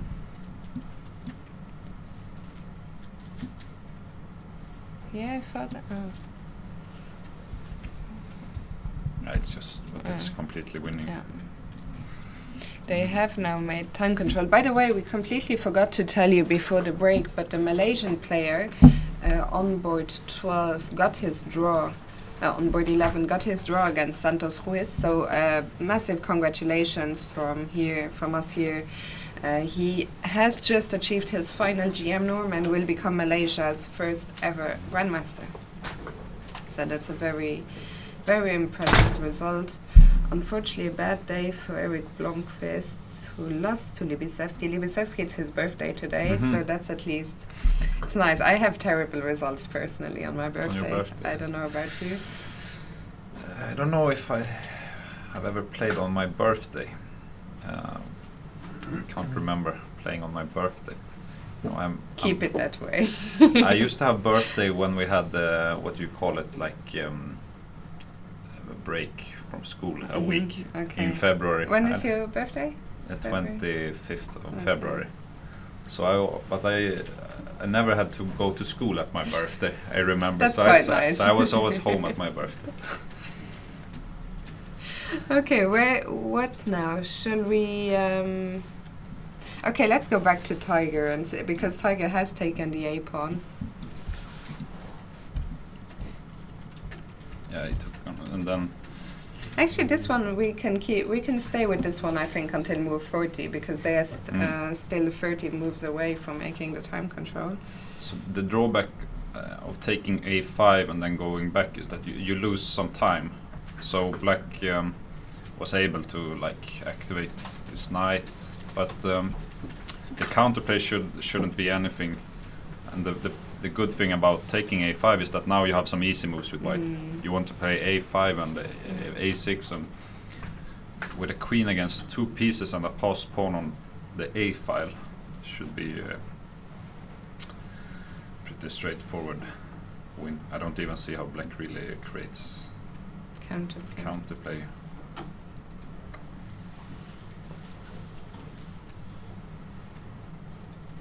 Queen 1.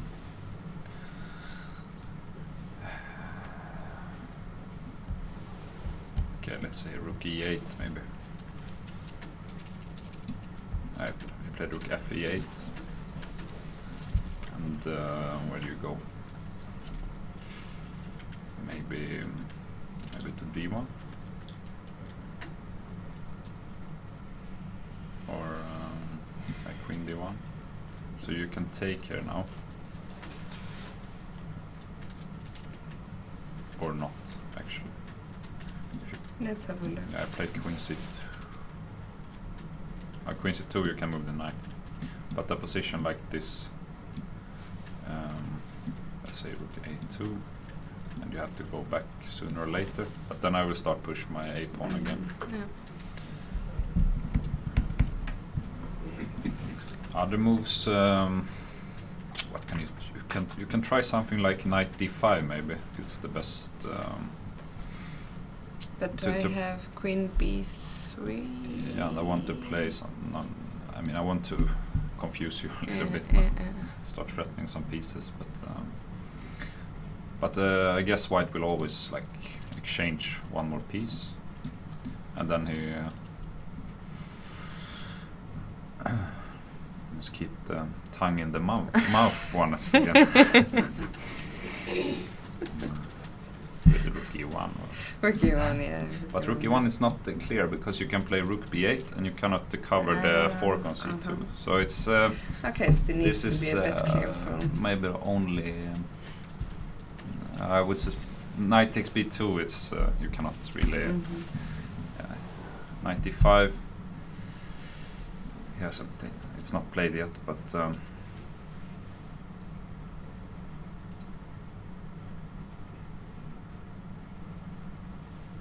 Maybe you go rook e1 or something here. Let's say knight e3. Maybe takes.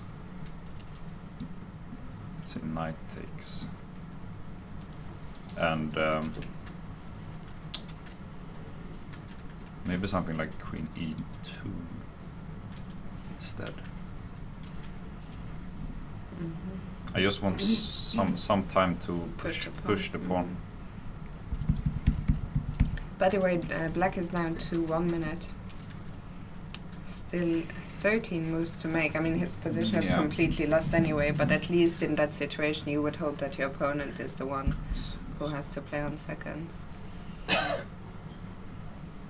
Yeah, it was in this moment where he thought that this knight cannot move because it's mate on h2, but Tiger found this nice tactical shot with e5 and knight e7 and then knight g6 check, winning the queen.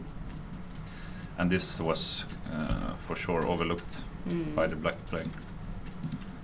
And this is just a matter of a technique. Yeah.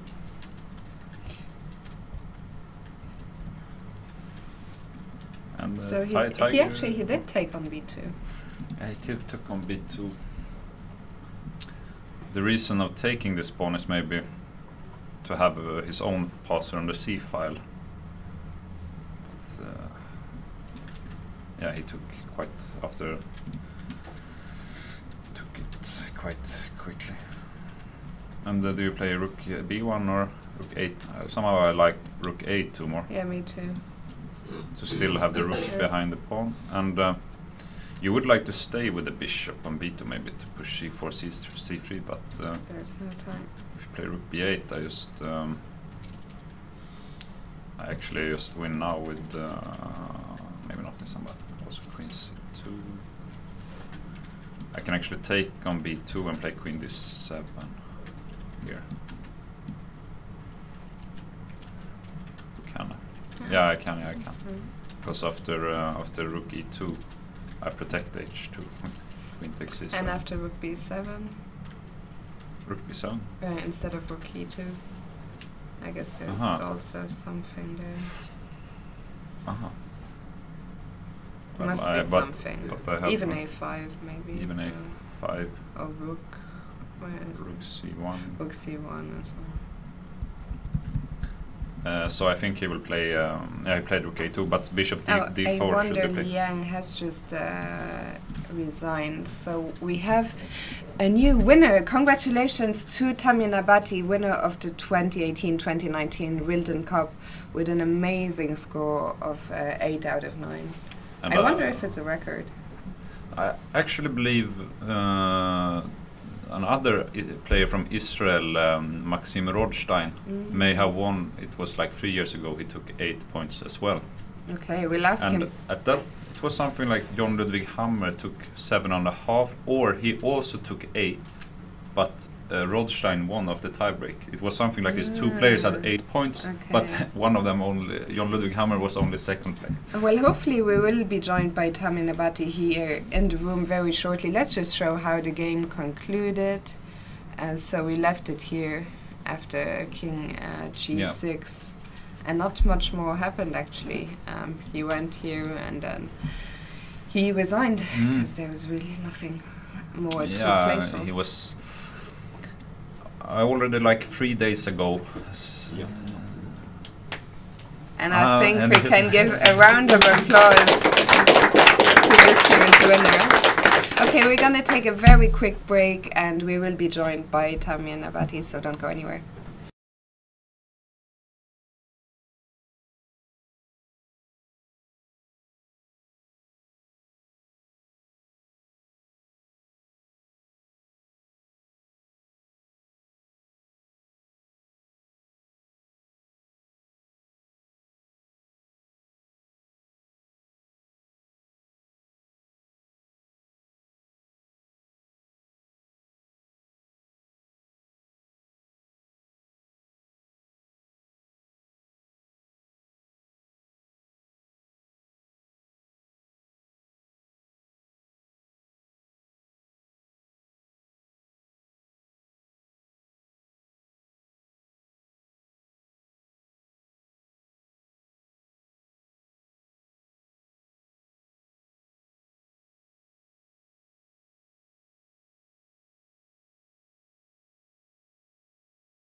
And we're back, and we're joined by this year's winner, Tamina Bhatti. Once again, congratulations. Thank you. What an impressive score, 8 out of 9 undefeated.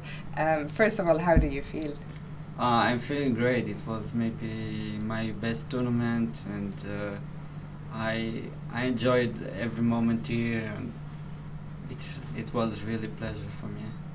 How is it? Because it's never easy going into a tournament as the top seed, but to have such a pretty much flawless performance. So how was that? How did you deal with? I actually, I don't think so. I mean, for me, it's I don't care if I'm first in list or not first. Or it's I just play chess and trying my best every time.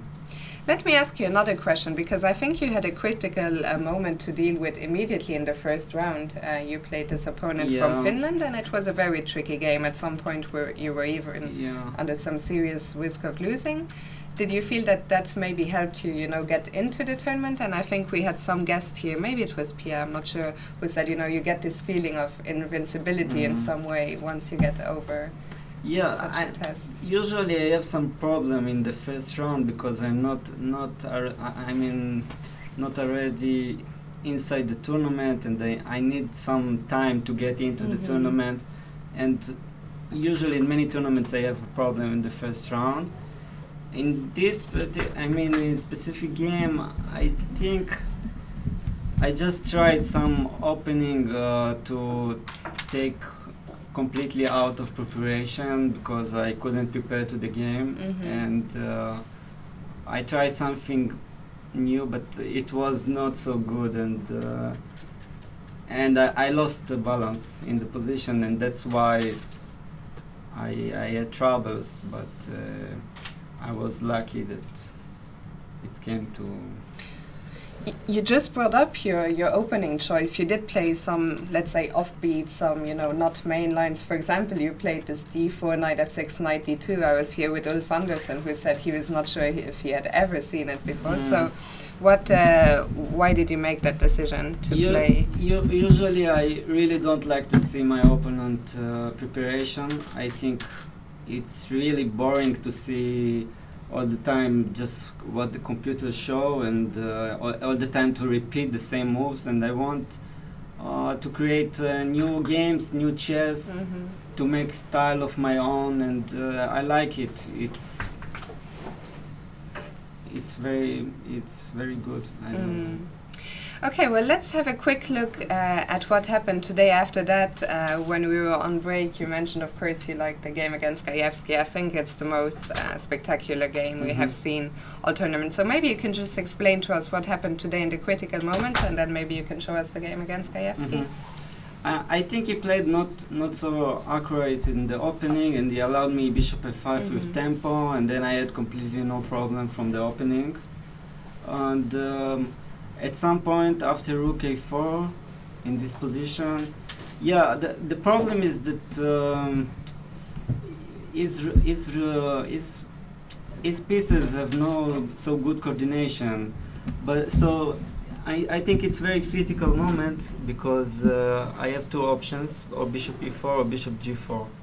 But after bishop e4, I think after e3, I don't have. If you can make even the moves if you want.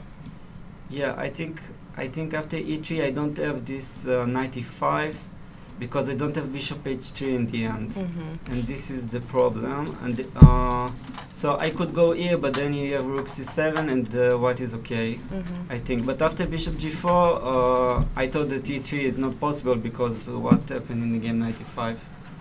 And here I think that black is already slightly better. It's serious. Yeah, and if you go bishop e3 or something, I just can go rook b8.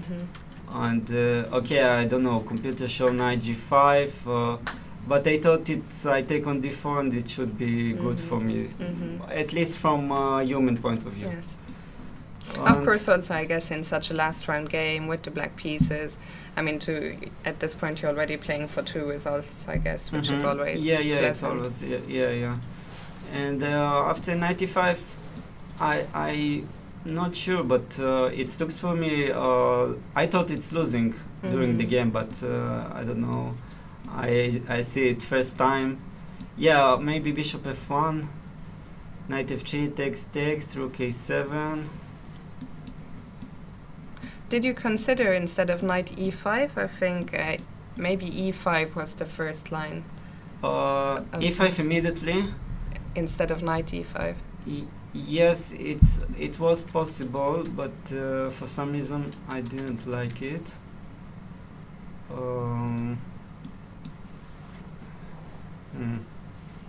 I don't know. I actually don't know why. Yeah, maybe it was better. Yes, the computer show. But knight e5 looks at least nicer to the eye, but maybe. Yeah, maybe, but.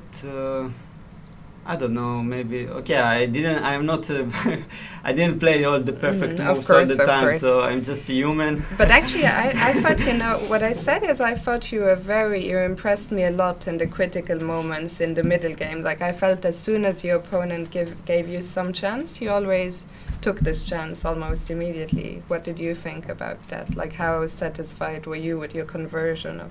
I just feel in a good mood and in good period, so I think that's what happened when you are in good shape. So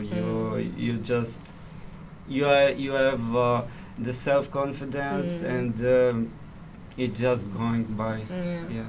Because in this game, I mean, we said, if we just go back a few moves, it looked like there was maybe not so much going on, and suddenly white just made a few, But I think it's practically. I don't believe to the computer. I think it's practically better for black because. Because it's some misplaced the rook and it's easier for me to play. Yeah, I'm just putting all the pieces together. So where do you think white went wrong? I think first of all he gave me bishop f5 with tempo. It looks very strange, but okay, maybe just should play some rook c1, bishop d2, e3, something solid, something like that, and it should be fine for white. Because after that in the game, so oops, let me go back up. So we just came for it. It's suddenly one mistake and the game was pretty much over after. So yeah, bishop f1 here, yes, but I thought it should be still bad. Takes. Probably. No rook b8 because bishop f8, bishop h6, rook f1, and rook a1. Yes, but yes, but somehow I thought it should be good for me. I don't know. I just don't. No, not sure about this, but okay, maybe it's not so clear. Rook c7, rook b1, something like that. Yeah, okay, I just want bishop e4 right now, and it's... but okay, I don't know, I guess computer should all this. So, yeah, but after you play knight f1, so yeah, it's probably already lost. Yeah, g5, yes, because if knight d2 there is e4, and here after knight d2 takes.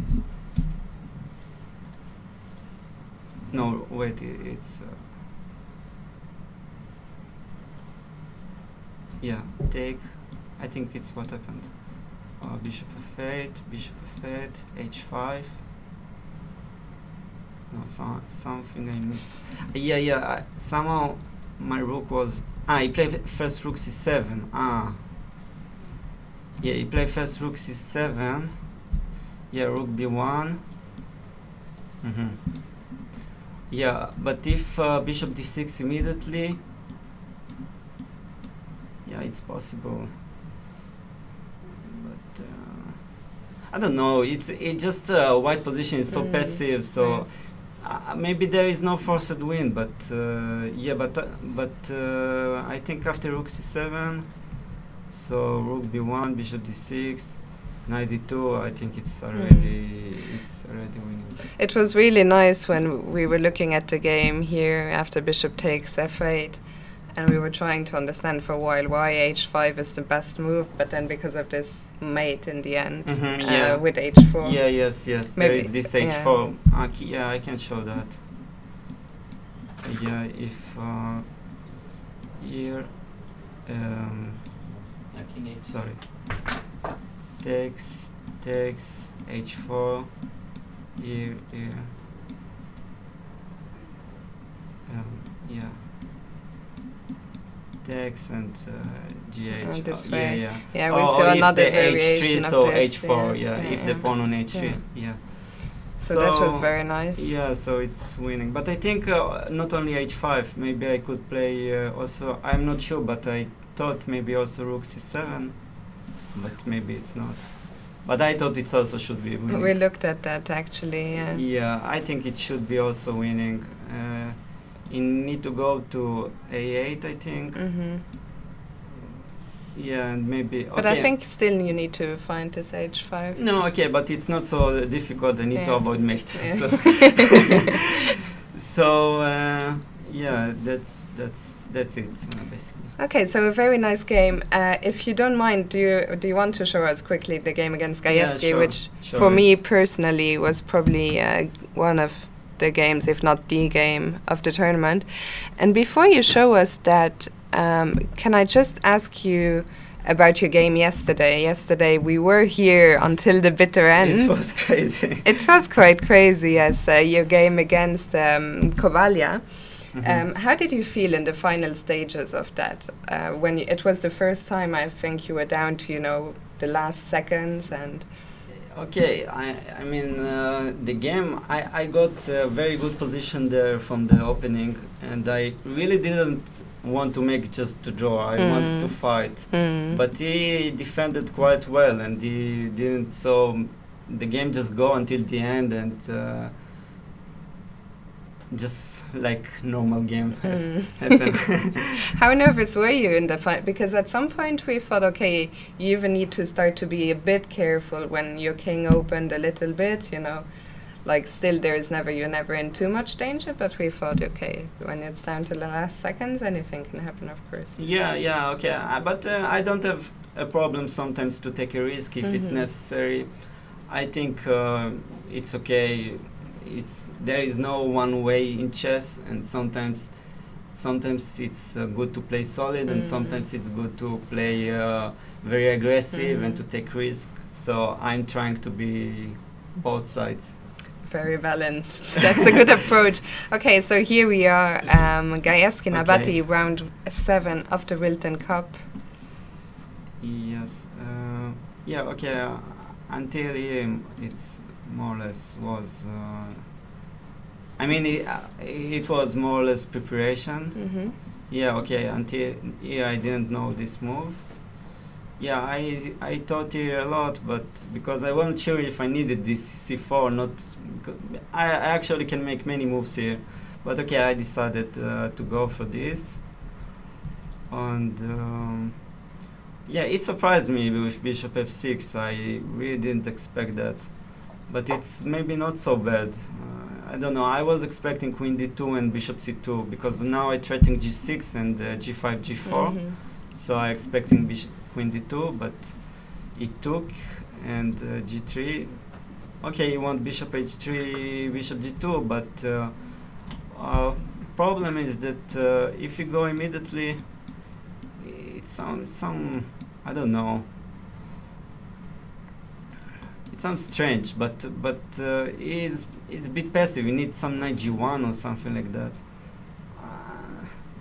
I don't know, but maybe it's okay for white. But he decided h4, and I think this is practically the main it's practically mistake, even if the computer don't think so, because now after first rook d8, just prophylactic move to protect d5 at some point, And after g5 now it's practically very difficult position for black. He maybe should play queen f5, and but the endgame it's better because h4 will be a weakness. So okay, he took, and yeah, knight f3. Now maybe I thought he could take knight f4, and after bishop f4, queen f5. I thought it's possible, but I have rook e3 here again.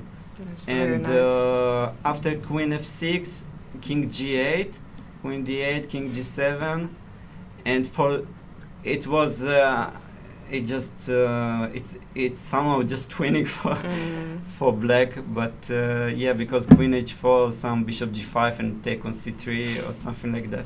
So Incredible, this very nice so line. so okay, he tried this this king h1. And you know, I was very inspired by Alochin game against Reti when he took on e3.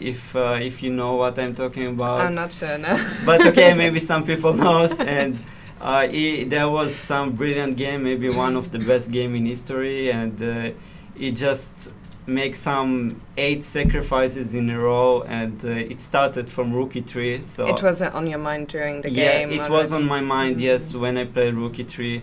And okay, I think even there is no much calculation here, because basically if he takes bishop g3, he just can't take because queen h4, so he must to play some knight f4, knight g1, and after queen h3, let's say if bishop h3, I can simply take on g1, and after knight h3, I can simply play bishop c8, and it's quite simple winning.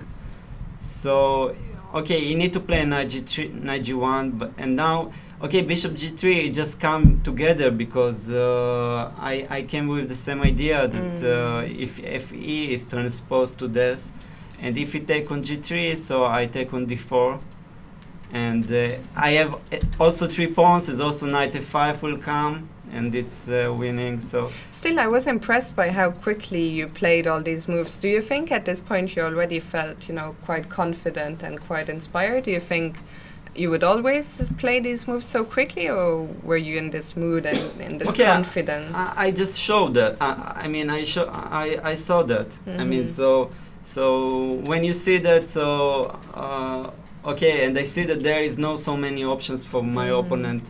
So why to think so much? So if you see, so play, just play. So I played, and yeah, and yeah. After rook g3, rook d2, rook g8. Yeah, the problem is just I threatening just queen h4, so he must to play this, and I just take, and everything fall apart with white. So that's it. Basically. Was that one of your? How does this rank in terms of all the games you've played?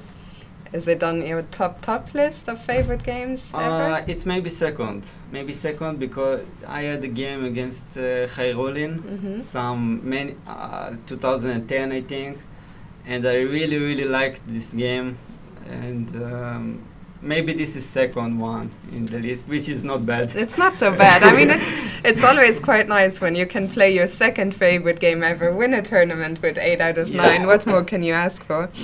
So thank you once again for showing us this, and congratulations once again. Let me ask you, because I'm not sure, did you play here before? No, it's my first time. So tell us, how did you like, you know, the tournament overall, and also Stockholm as a city? No, it's a very beautiful place, and there is a lot of people, and especially in the New Year when the Christmas and. What did you do for New Year's Eve? Not much, just going around, but I really enjoyed it a lot. So hopefully we'll see you back next year, defend your title? Yeah, maybe. Hopefully. Hopefully. Well, we'll let you celebrate this tournament victory. First, just before you go, let us know what's next for you. Where will we see you play next? I'm still not sure yet. Maybe in National League in my country.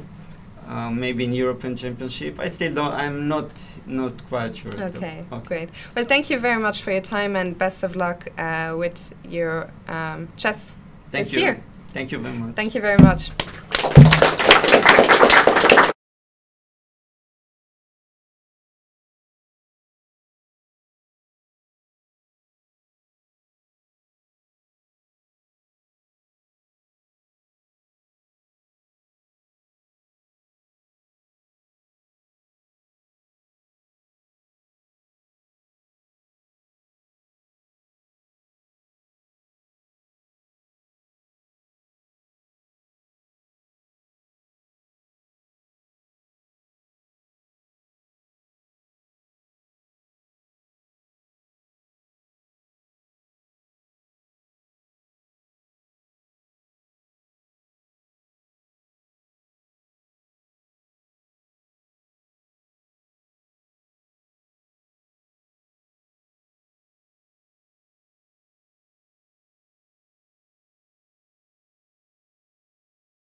And we're back. It was very nice to have Tamir here in the room. I have to say, I didn't really know him before. Not just a worthy champion, but a great guy. And it was very nice to see the Gajewski game from his perspective. And I need to read up on my classics, my chess classics. Yeah. It looks like. He has a lot of chess in his brain, I would say. And meanwhile, unfortunately, there is bad news for the Swedish fans as Tiger only drew his game against Kartikeyan. Let's see how that happened. It was he found a combination earlier, so he won the queen for 2 pieces. But I guess it was in this moment where he's still winning. He played this move, rook fe1.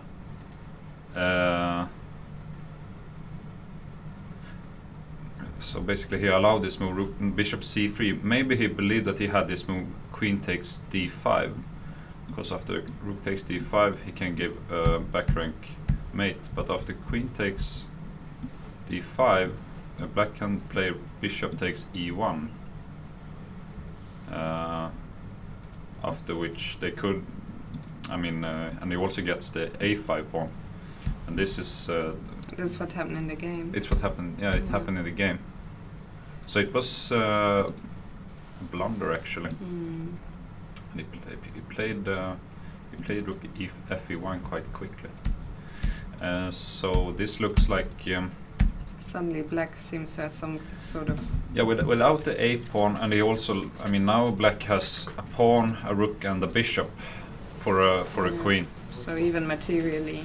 Yeah, but the problem is for white is that the pawns are like on the same side now. He has no passed pawn, which means that black has some kind of fortress now. If you can, now they exchange the rook, so like this position, sometimes even without the bishop, this can be drawn now. But there is no way black can ever lose this. For example, it's a pretty it's completely safe draw. If you can trade this bishop for the f pawn, it's a fortress. So this is. Not too much more. Black is quite solid here in the corner now. He doesn't want to move anymore. Well, actually, he can just pass with the bishop. Yeah, he's gonna pass bishop a1 to f6 forever now, and just and white would really like to have a knight instead of the queen. Yeah, he cannot do anything. Yeah, he can play g5 also. And he took forced some traded pawns.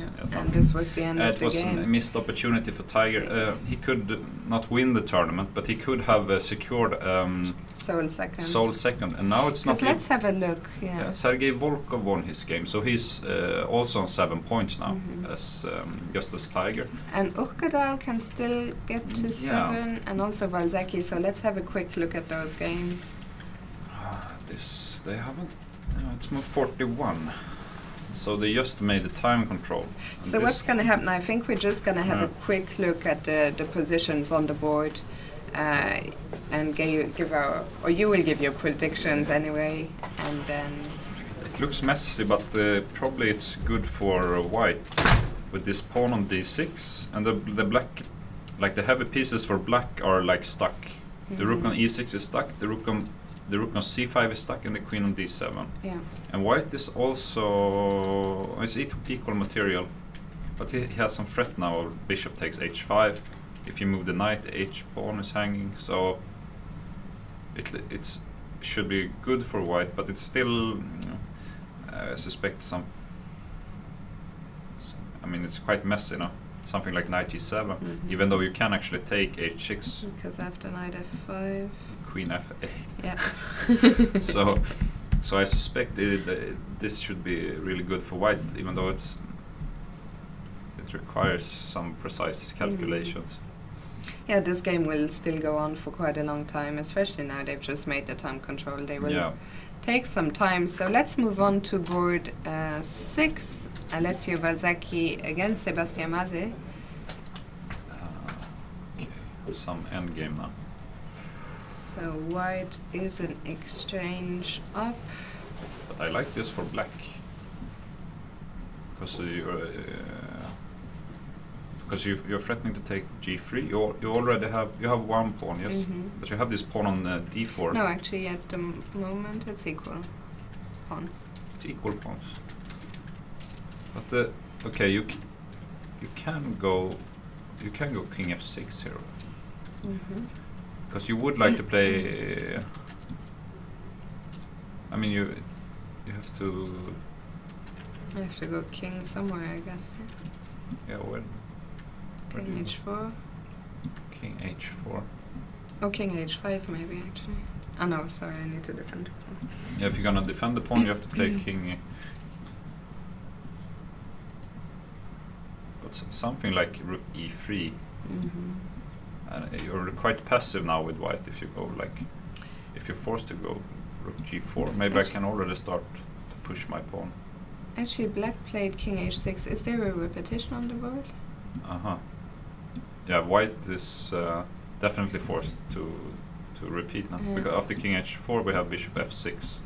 So after king h6 white must repeat. But so I'm an exchange down, but I would like to play with the black here, because it feels so safe. White can't get to my pawns. I can always play like c5 with black, and I have this pass on the d file, and after, let's say, king h4, rook here. But maybe white has some like counterplay on the f pawn.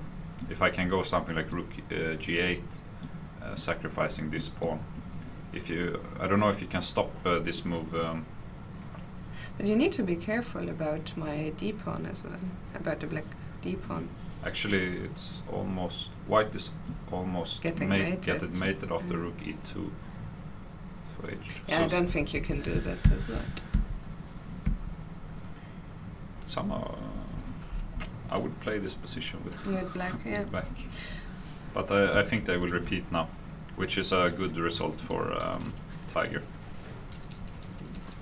Yeah. But they can almost. But they've just repeated once. I mean, black can still go to f6. Okay, we'll leave them to it. Then I will predict. I predict that Maze will play, actually. And I predict that he will win this game with an exchange down. Because, the white pawns are much weaker than the black, and black is the one with the passed pawn, and this bishop on e5 is a monster as well. So white doesn't really have any targets. It's only f7, but it's impossible to get to. I would be shocked if Maze repeated moves here, but we'll see. Yeah. Okay, moving on. Let's see how the norm candidates do. So we already told you, Golami won. So that's a second GM norm achieved. So let's look at that. Golami was this, no, was it the Alapin? No. No, we looked. No, we only. It was his opposite. At this the opposite castles. And he was. He needed to win in order to make a grandmaster norm. Yes. So that's two GM norms so far. One for Aryan Golami, one for Yo, the Malaysian player, who, by the way, will become the first ever Malaysian grandmaster, because this is his final norm and he's already crossed 2500. So congratulations one more time. Let's check in with Jesper Thibault, who is still playing against Maxime Lagarde, but it looks like things have gone wrong. I think he will really be disappointed with himself. This will be a very painful one, because black, I would say, more or less blundered a piece already. I don't think he blundered it, actually. I think it was a piece sacrifice. Okay, maybe it didn't work, but he definitely didn't blunder. I don't think you can, as a 2600 GM, spend 45 minutes on knight d7 and then be like, oh, f4, I only took the only piece square of my knight. I would be very surprised. At least it was not correct. It was not correct, and it was not prepared. Yeah. But here. But it paid off. Somehow white allowed. Yeah. Even when we last looked at it, I think we were saying that it was already starting to look quite. Yeah, black only had a pawn for the piece, but suddenly black got active. Let's see, maybe very quickly what happened. What happened from that position? Yeah, it was somewhere around here.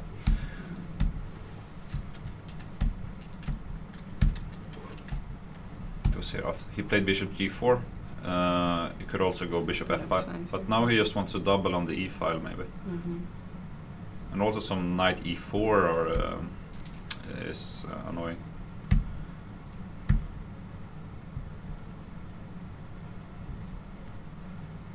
So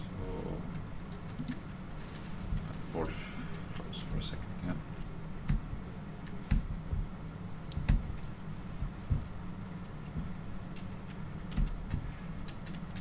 So white is still a piece up, but this is extremely passive with all of his pieces, and I mean he can barely move here.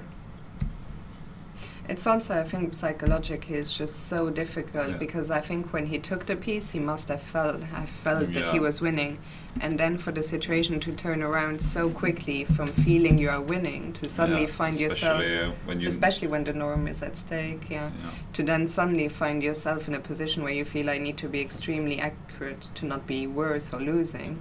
It's just extremely difficult, I think. And yeah, it turned around very quickly. Suddenly it looks like... I mean, don't ask me why at this time of the day. I'm just looking at the engine. It's still very... because somehow white is defending everything, but he can't move, so it's just repeating moves. Black could repeat here, but and at this point he already has 3 pawns for the piece. Yeah, and now b5.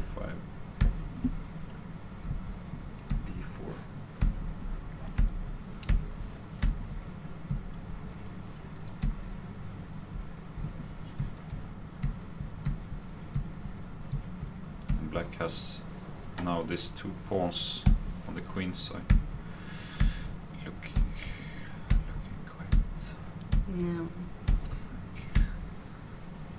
quite strange game. Yeah. I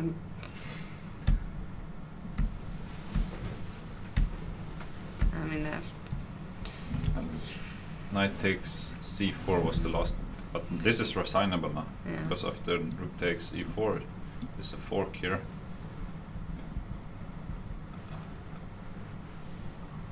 I mean, he has 3 connected, protected passed pawns. Yeah, this game will not go on for much longer. Pity for Jesper. He did take on c4, but black will just recapture. And this pawns. I mean, we can even take f4 first, right? If we want to. Yeah, we can. Yeah, we take f4, take c4. Yeah, it's just, so what's that, 5 pawn? 5 pawns. 5 pawns. It's a lot of pawns. And this is, I mean, here, after rook takes c4, you're already threatening to queen now. No. I don't he even didn't know. even take on f4, he just took on c4, rook e8, king g7. I mean, if he wants, he can pick up e5, d5. Actually, I mean, even b3 is winning, because when you take, I play b2. And after rook b3, rook c1. Yeah, rook c1 check. So even b3, but probably also some other moves. Yeah. So a very bitter end to the tournament for Jesper, but Mas agreed to a draw actually. Surprising. Which means that only Urkedal. Yeah, Tiger and Volkov, and maybe and also Urkedal or what's his name? Lalit Babu. Yeah. Still, I don't think that Tiger will care much about this at the moment. I think it's been a very tough draw, after he played a very nice game. And to just fall for this bishop c3. He's using a lot of energy when he plays tournament. He says that after tournament he needs rest for like 3 days or something. He cannot even look at chess now. Okay, I think that is enough chess for us now. Let's just bring up the results from boards 11 to 20. So a lot of white wins. A win for Libisevsky, birthday boy Libisevsky, happy birthday to him, against Eric Blomqvist. A win for Dotchenko against Haug. A win for Jenna against Salomon. Salomon, I think he finished with 2 losses actually. And a win for Sumsander against Eggleston. And I believe that concludes our broadcast here from this year's Rilton Cup. First of all, once again, congratulations to our winner, Tamia Nabati. Once again, what can I say? A very impressive performance, 8 out of 9. Thank you, Jonathan. Yeah. It's been a pleasure commentating with you. Thank you to our lovely audience, both here in the room and online. Thank you to our producer, Madeleine, who's been here every day working hard behind the scenes. Of course, a big thank you to the organizers for organizing this fantastic tournament, and a big thank you to the sponsors who make it all possible. The volunteers, the arbiters, everyone working hard behind the scenes. And that, I think, is all from us here. Thank you very much, and see you next year.